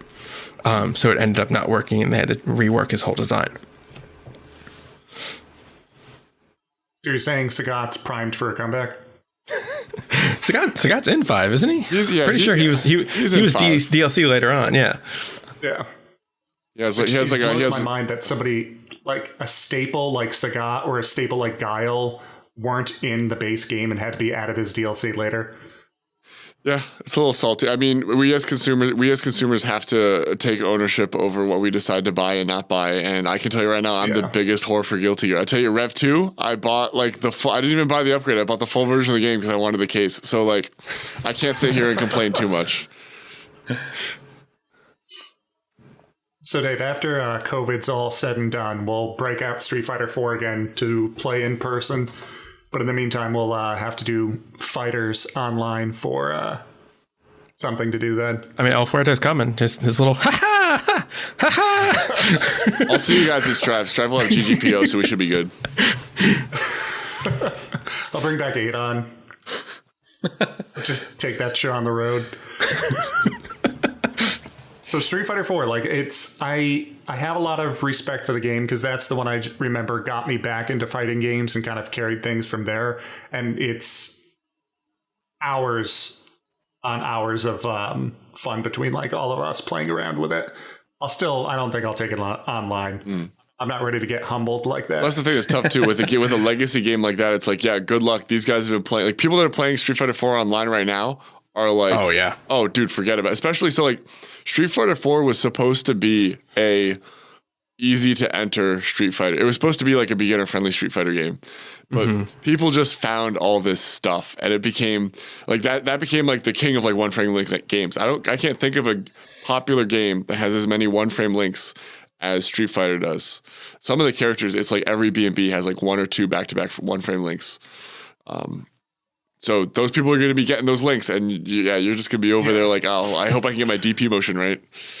Especially any of these games that it's like it's been on for long enough that all of the casual players have dropped off and everybody else has been distilled into like these hyper potent players at that point.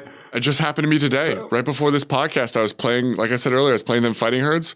I played for an hour and a half, lost every single match. I got one round.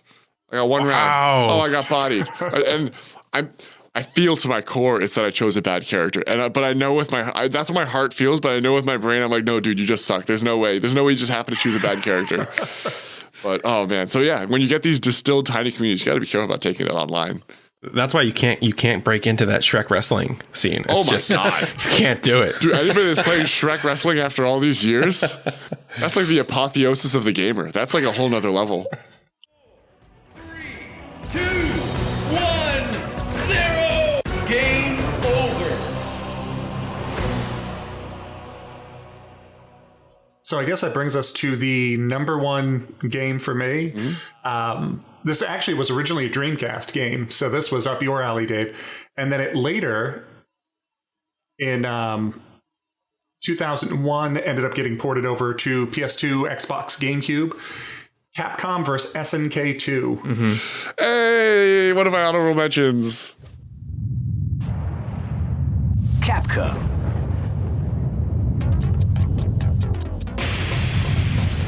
This is the tournament for the new millennium. You'll experience the most exciting battle in history. Let's get ready to battle. Feel the intensity when power and technique collide. Crush the competition. A battle beyond your imagination. Let the martial arts madness begin. 2001 is the year we make contact. Welcome to the revolution. Capcom versus SNK 2. Mark of the Millennium 2001.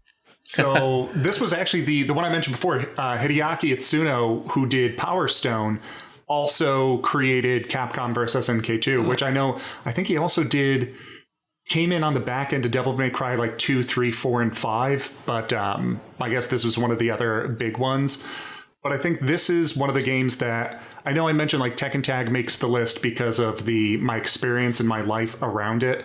But this is the one that it's like the experience, but also the gameplay and the characters in the game itself. So for anybody unfamiliar with it, so it's up to a 3-character system. The combination for Capcom and SNK, what they ended up doing is they had a groove system that you picked whenever you had your character teams. So there's a bunch of different, they're all like based on letters, but it's all different systems from all different like Street Fighter games and SNK games and whatnot from there.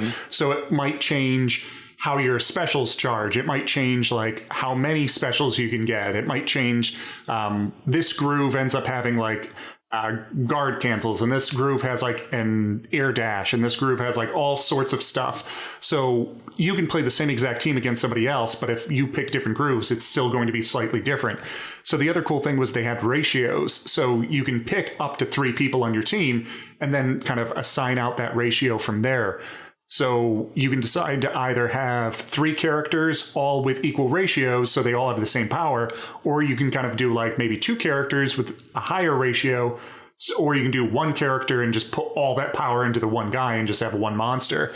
So even though it wasn't a co-op game back in the day, my brother and I played it as a co-op game because we ended up choosing the ratio and had like our 2 guys like 1 and 1. And we would literally like when one of us would die, we would just pass the controller and just go back and forth from that. So this is kind of goes into the discussion we had on unlocking characters, and also goes into anybody unfamiliar with SNK boss syndrome. So there's 2 characters in the game that you have to do like specific criteria to unlock. It was, what was it? It was, I think, Shinakuma and Ultimate Rugal. So Shinakuma, like we ended up unlocking. We were still playing by the time we used to go to the Adirondacks up in the mountains, like for family summer vacation. So they had a TV there. So we brought our PS2, we connected it. We figured like, oh, we'll play Capcom versus SNK2 in the meantime during the nights to kill time.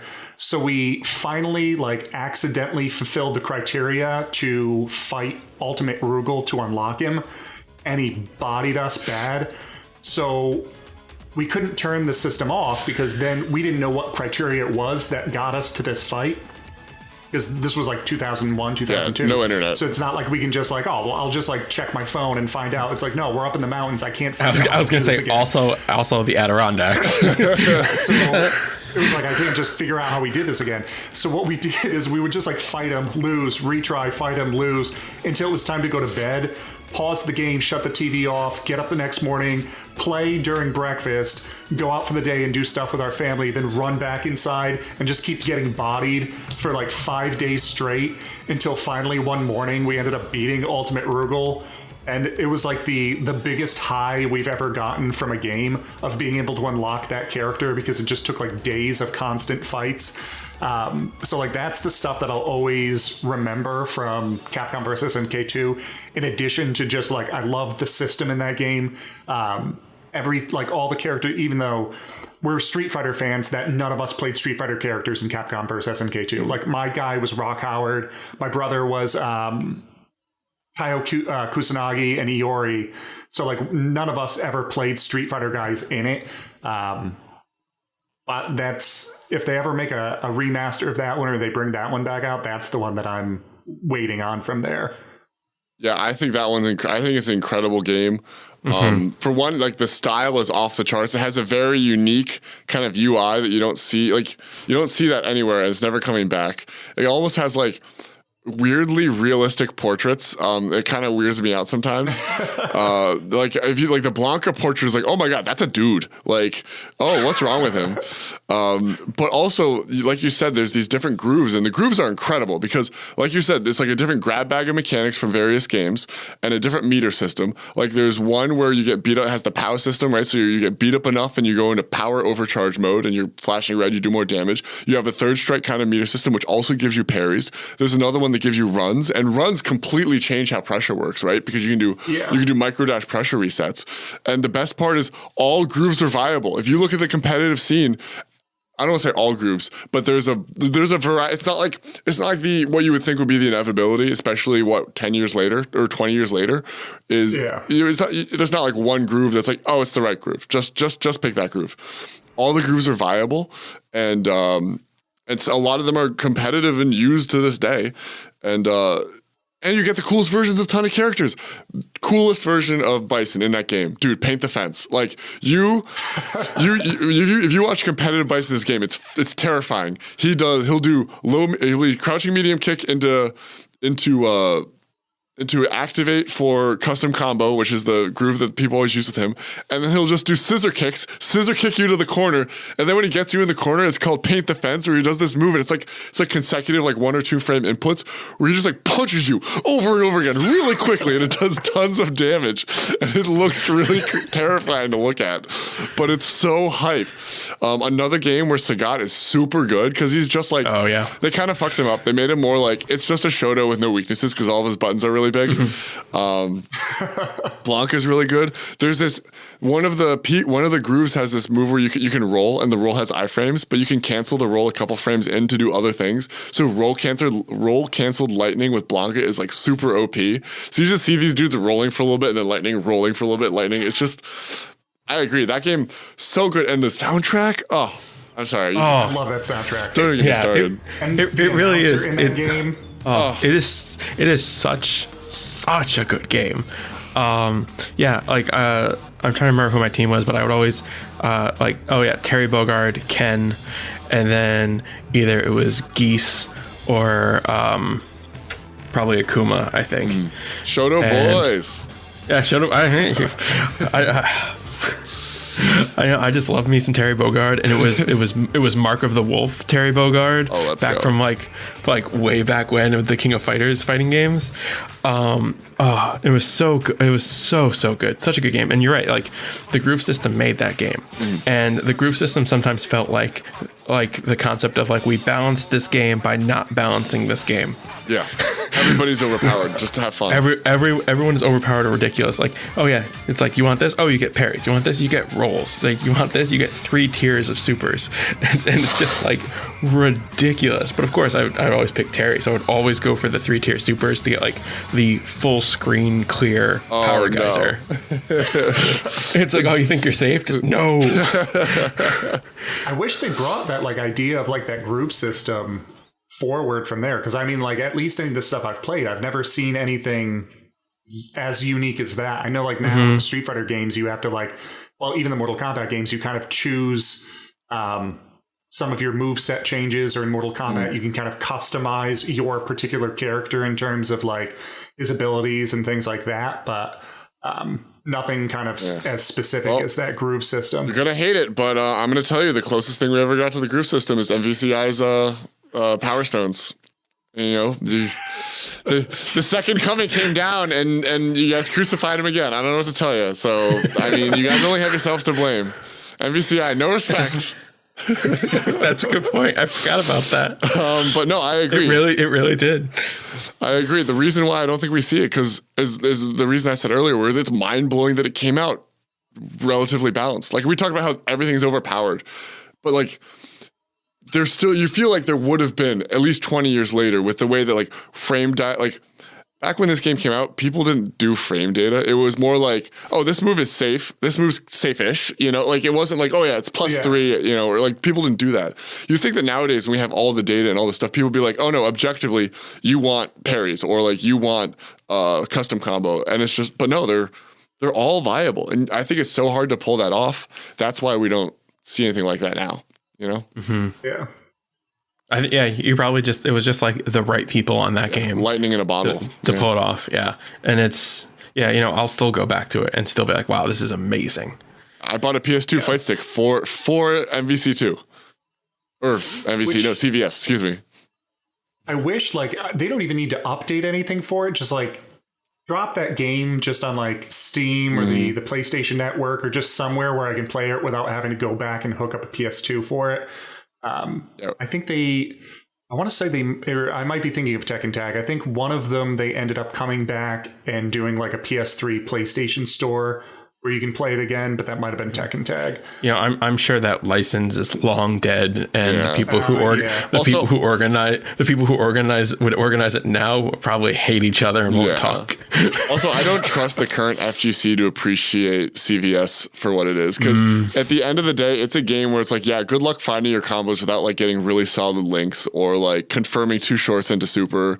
Like, I think if you take somebody that's like started playing fighting games with like Street Fighter 5, they're going to be in for a real rough awakening when they jump into that game, and they'll be like, what do you mean nothing combos? You mean I have to do a hit confirm with like 2 lights into this like pretzel motion? Are you hot? No. I would just love someone who like start an SF5 and be like, all right, we go play CVS. And it's like, oh, I'm gonna start with geese in CVS. It's like, what do you mean all of my moves are counters? Terrifying. Yeah, I would love for it to come back, but I think that's definitely like lightning in the bottle. I don't think we're gonna see that again. Okay, so after COVID, we get a PS2. I'll break out my copy of CVS 2. Let's go. What's the midway point for all this? I think it's probably Boston, right? Dean screws it, right? Yeah. I mean, East Coast midway point would probably be you, Boston, right? Yeah.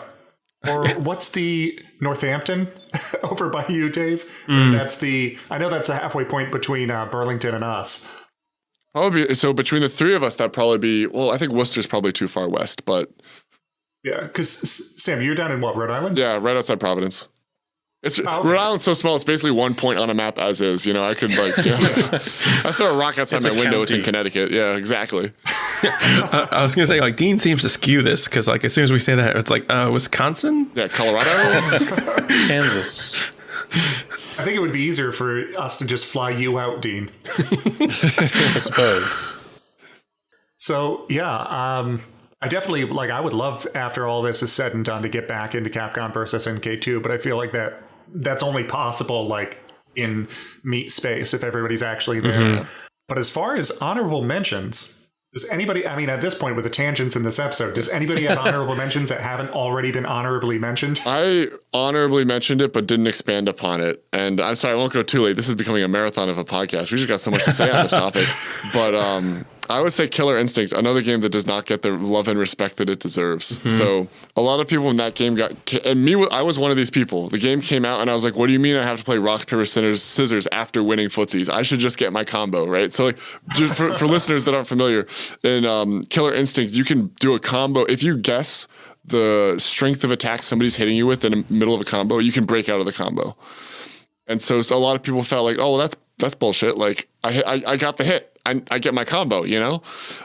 Yeah. But what that does is it's another great way to circumvent the I don't like being comboed because I'm not playing the game anymore. Like the interaction is over kind of angle, which I think is a valid angle, is, oh, so you're comboing them, but now you also have to keep your combo unpredictable so that they can't lock out. And then there's interesting counterplays where, like, you can, if you think somebody's going to combo break, you can counter their combo break with a call out, and then you can go to big damage, and it makes the system, I think, is really great. It introduced V-Trigger as a concept. They had instincts and directly ripped off when Street Fighter V came out with V-Triggers. And it has a really good job of having really interesting character archetypes. Dude, the Arbiter in that game, the Arbiter from Halo is in that game, and he's cool. It's not like a shitty, like, it's great. He's like what this NetherRealm shit is this, dude. I was gonna say, like, that's probably one of the strongest things about Killer Instinct is their character design. Oh. It was all like, even when it originally came out in like SNES, it was super out there and so different than anything else that we were playing. Like when you look at the field, it's like, all right, we got like a lot of ninjas and some dudes, and then we got like cool, yeah. Then we got some like military guys and guys fighting in geese. It's like, and then we have like a werewolf, a guy made of ice, like a raptor thing. Yeah, it definitely felt like somebody just took their toy box, poured it on the ground, and was like, I'm gonna make fighting characters out of whatever comes out of this box. Oh yeah, and it looked absolutely gorgeous. Yeah. I think it also suffered from the way it was released, because I feel like my memory's kind of vague on it, but it didn't release originally for free with 4 characters. I don't remember. I was under the impression it was a launch game for the Xbox. It was an Xbox exclusive for sure, and it was a launch game. I'm pretty sure it was a launch game because they were showing like the particle effects. That's why they went nuts with all the effects in the game. Right. And I think it launched as like a normal game, and then later they adopted a free to play model where there was like a character a week you could play for free if you just wanted to play, and then you buy the game to play with people. I think when I tried it out, it was during when they switched to that, because I remember it was like you have a couple here, and then you have the option of like getting the others or whatever. Right, and I believe it was like digital only at first. Really? I'm trying to remember. There was something really, really weird about its launch that gave it kind of like that kind of gave it like a really big hill to climb right away. And I remember like listening to podcasts and like 6 months after its launch, people being like, "Oh, hey, you should really go play Killer Instinct now." I think it definitely came onto the scene with a lot to prove. You know, like I said, I think a lot of the veterans of the FGC were like, "Dude, if I win footsies, I get combo." Like no, you shut up. Don't. What do you mean they can combo break? You know, because it really forces you to flex muscles in your brain that you don't flex when you play other fighting games. You know, you're used to being like, like footsies into bread and butter. In this game, it was like footsies into more mix up, constant mix up all the time. I was gonna say, from the sounds of it, it feels like Killer Instinct, there was never any time where you're not playing. Yeah, you're always active. The only time you would be not playing is if you guess the wrong button, because then you get locked out. If you go for a breaker and they counter breaker you get locked out. And in those cases, you don't play, and it is a little period of like they just get to do their strongest combo. But I think that's worth it because A, you still had all that interaction before that, and B, you're at this point, it's like in Guilty Gear where somebody uses their burst, and it's like, oh, cool, they use their burst. That means next time I hit them, I could do my big boy combo. I don't have to worry about being burst safe, you know? I don't have to worry about dealing with the combo breaker. I can just do the biggest hits I have, you know?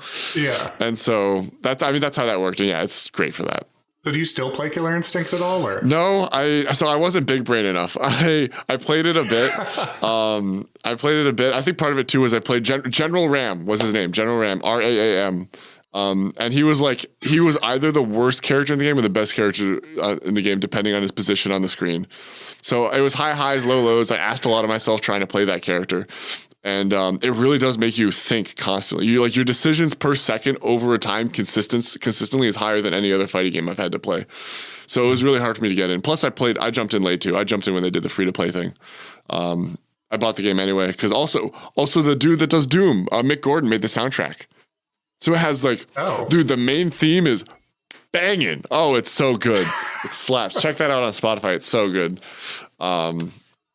But yeah, no. So I jumped into it late, so I didn't really get a lot of hours. When the second one comes out, I'll get in on it. Yeah, I think. Well, I mean, my guess is that's probably going to end up being like Xbox X Series or something like that. Yeah, hopefully. I think Iron Galaxy was the developers. I think managing it. They didn't directly develop it, but then they went over and took over patching it and stuff. And I think they were pretty much beloved by the community. So I would expect them to make the next one. Well, fingers crossed. Dean and David, do you guys have any honorable mentions? No, I picked all the best fighting games that exist. Everything else is garbage. Well, it's dry. Oh, I left out Shaq Fu, Tournament Fighters, an Eternal Champion. Is Dunk Lords kind of a fighting game, or? No, I'm good. I'm all set. I kind of touched on mine. Like my big honorable mention was going to be Gundam Battle Assault 2 for PlayStation. But we talked about. I gave you the alley-oop on it. I know we talked about that a little bit. Simply, like I would even say just for the roster, like you're talking about a 30 robot roster, including I think 3 different characters that didn't fit on the screen. Oh, let's go! That's so sick. There was specifically one character that started half screen because that's how big it was. And like trying to do super jumps to do cross-ups of it was just like nonsense. That reminds me of like a Tatsunoko versus Capcom where they had those like super big mechs that are actually like 50. Like the meta against them is you have to do armor break moves because all their moves are armored. Every single one. And like the roster, you had everything from like you had like original Gundam, Gundam Wing, Gundam Zero.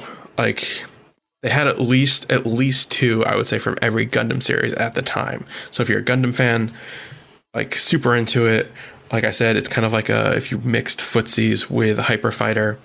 And I have to say one really cool. I want to say one cool mechanic we didn't touch on with it, because it has like classic supers where you build and you get 3 levels and that kind of classic Capcom super.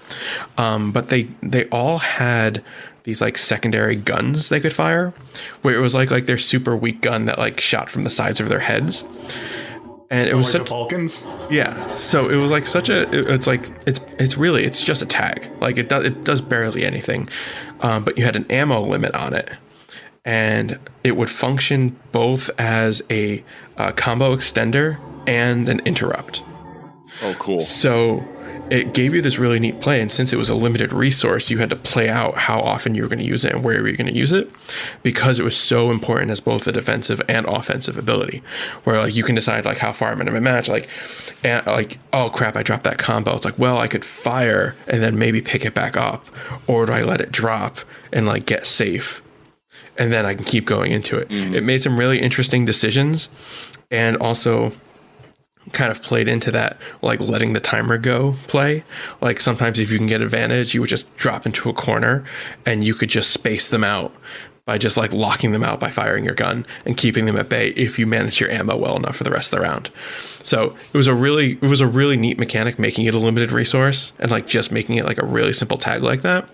And it's not something I've really seen anywhere else that kind of has that. One thing reminds me of is Dudley in Third Strike when he could throw a rose. Mm-hmm. as his taunt, which counted as a hit but didn't really do anything. Yeah, just for the frame advantage.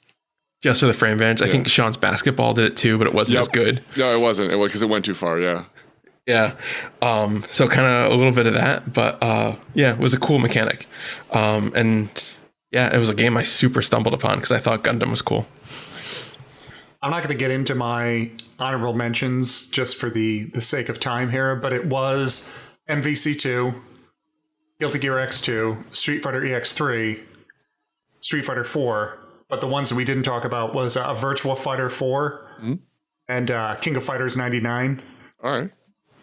Just because King of Fighters 99 was the one that we first got into the whole SNK realm through that one.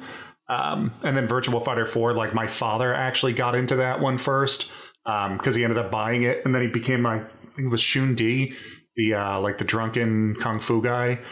He ended up playing, and then I ended up playing because he was playing and got into Jackie Bryant and Lei Fei. But Virtua Fighter 4, I always felt like it was a serious fighting game while I was still playing all the more cartoony ones. And that one was the ring outs and all that kind of stuff that I felt was a little bit above my pay grade at that time. Mm-hmm. I have ring out. I forgot about that. Yeah. I have never touched Virtua Fighter, but from my understanding, it has a reputation, especially the more recent ones, of being brutally execution heavy. My understanding is a lot of one frame links, but it's like a Tekken analog, right? It's pretty kind of that same. Yeah, because it's still, if I recall, it's still 3D in the sense that you can sidestep into the foreground, background. But otherwise it's just the 2D movement. But yeah, it felt very Tekken with I feel like it was a little less juggle heavy, but it was still fairly similar as far as that. I just remember there were a lot of cool counters and things that just felt like you felt good pulling them off because playing as I want to say it was Lei Fei the monk, but they'll do a high kick, but then you could actually block high and then do that into a counter, and then if they kick low, block that, do that into a counter. But it looks smooth, so it doesn't look like. It looks more like a cinematic action scene as far as the game, or at least for back in the, what was that, the 360 days? So a good example of real solid game feel in yeah. No, that's a super important. That's really cool. Yeah, I haven't picked up any of the newer ones for that. I think they might be talking about a new one after 5, but I haven't seen too much on it. I don't know if I'll ever be able to get back to that one. Surprised nobody's mentioned Smash or Soul Calibur today. I was going to say, after you mentioned Virtua Fighter, I was like, wow, we are not a 3D fighter crowd. No. I was like, outside of Tekken Tag, have we really talked about 3D fighters much? I've played 4 hours of Tekken 7. That's my 3D fighter experience. So I think this is probably the longest episode we've had so far. Let's go. I'm looking at the Audacity. I'm like, this is a banger. This is it's a big boy episode. Yeah, this is a big boy. This is clocking in at just under 3 hours. What, with the Joe Rogan podcast? I think we really should at some point do a for the One Up charity thing and do a 24-hour podcast and then just have it lined up like a charity show of different guests throughout the entire 24 hours. Oh, yeah. You get me in there on fighting games, I'll cover half the thing. I don't care. Yeah, we'll just do 12 Rule of Thirds episodes back to back, 2 hours apiece. Just swap out every so often. Oh, perfect. So yeah, thanks guys as far as coming on today. It's been a blast being able to get into all the fighting games, but plus being able to pull you guys in for some outside insight as far as some of these. But before we kind of wrap things up here, how does everybody reach you to complain that we didn't have Smash on our lists? Well, thank you for letting me come on. I'll respond to that part. No, this is great. It's great to have people in here that are passionate about fighting games. Like I said, it's there's not many of us out there, so it's good that we get a little collection here. So thank you so much for having me on. If you want to find me, you can check me out on. I actually co-hosted a podcast, like I said earlier, Into the Video Game. Just Google it. We're out there. You'll find us. If you want to reach me in particular, you can hit me up on Twitter. But there's a secret tech to hitting me up on Twitter, which is actually hit up my friend Cam at Cam Collects. Because I don't know what it is. I still got to mess around with my Twitter, but I don't get notifications when people message me. So I just check every time I record podcast. Poor Tim, I'm sure I gave you a couple stomach ulcers not responding to some of your stuff. I think the real key is join their Twitch streams throughout the week, and then just that way you know exactly where he is. You can sit me down, nail me, and just berate me, and it's great. No, so I really appreciate it. Hit me up there, or hit me up on the podcast. You can email in on our podcast, and okay, I think there was one time we didn't respond to an email because it was kind of just an email like talking shit. But we pretty much, you have to try for it to end up on the podcast. So hit us up. We'd love to hear from you guys. Yell at me because I was wrong on something. I know, definitely. I myself, I've been a long time listener. So like anybody that's interested in just like gaming news, gaming discussion, that's been my kind of go-to over the years. Mm-hmm. So. Oh, thank you. No, yeah, we have a good time on there. We have a good time. So that's me. David, how do we track you down? I was about to say, oh, yeah, I guess I'm a guest. I should probably say something. So there's a couple places you can read me. I'm probably most active on Instagram at The Screaming Brain. I think there's some periods in there, but if you just look up The Screaming Brain, you'll find me, or a, Burt Campbell movie called The Man with the Screaming Brain. You can also find us at thescreamingbrain.com. We run a semi-frequent blog talking about game design, game mechanics. Kind of, we take in-depth looks at games and analyze mechanics, as well as a bit of kind of industry look behind in terms of getting games made and the production behind it. And yeah, those are probably the two best ways to reach us. You can also email me. It's info@thescreamingbrain.com, and we're pretty responsive there as well. So that's me. Much better at it than I am, I can tell. Dean, how do we reach you? Just say my name 3 times. In the mirror at night. Yeah. A pentagram might expedite the process if you're in the middle of one. And then you'll come out like a ECW wrestler intro. Exactly. I just have to hold up a cardboard sign with your name and wave it 3 times. That's a good point. Start comboing you off the ropes. Given out to. We've never given out to our personal handles, but if you want to yell at me about anything, my universal handle is Filming Drummer. Sometimes with a 04 on it, but Instagram at Filming Drummer. Twitter at Filming Drummer. No, I'm Twitter. I'm the Real Fisher. That's right. REEL Fisher. The Real Fisher. The one and only. None of those fake fishers out there. You see, it's a triple entendre because I like movies. So like real, REEL. Oh shit. Oh. And then I'm the real Dean Fisher. And then reel, like fishing reel, like it's triple. It's like, man. Oh my god, it's like 8D chess. So many layers to my Twitter handle. The Inception Twitter handle. Layers like an onion. You're revealing the Eldritch truth to me. I'm going insane. Madman's knowledge. But yeah. Or say my name 3 times, yeah. Okay, gang. So that wraps up another episode of Rule of Thirds. And again, we'd like to thank you for coming along for the ride and discussing our most memorable fighting games. As always, you can reach us on Instagram, Twitter, Facebook at Screen Refresh, or shoot an email to at Screen Refresh or screenrefresh@gmail.com to let us know what your top 3 is going to be, or just any other topics you want to see us kind of discuss and go over. I want to say thank you again to Sam and David for coming on today. So as far as the next episode, depending on when this comes out, you'll either have Screen Refresh, or this will be a bonus just to tide you guys over throughout February until we have the next thing coming out. So as always, this is Tim for Dean. Have a great week and catch us on the next episode.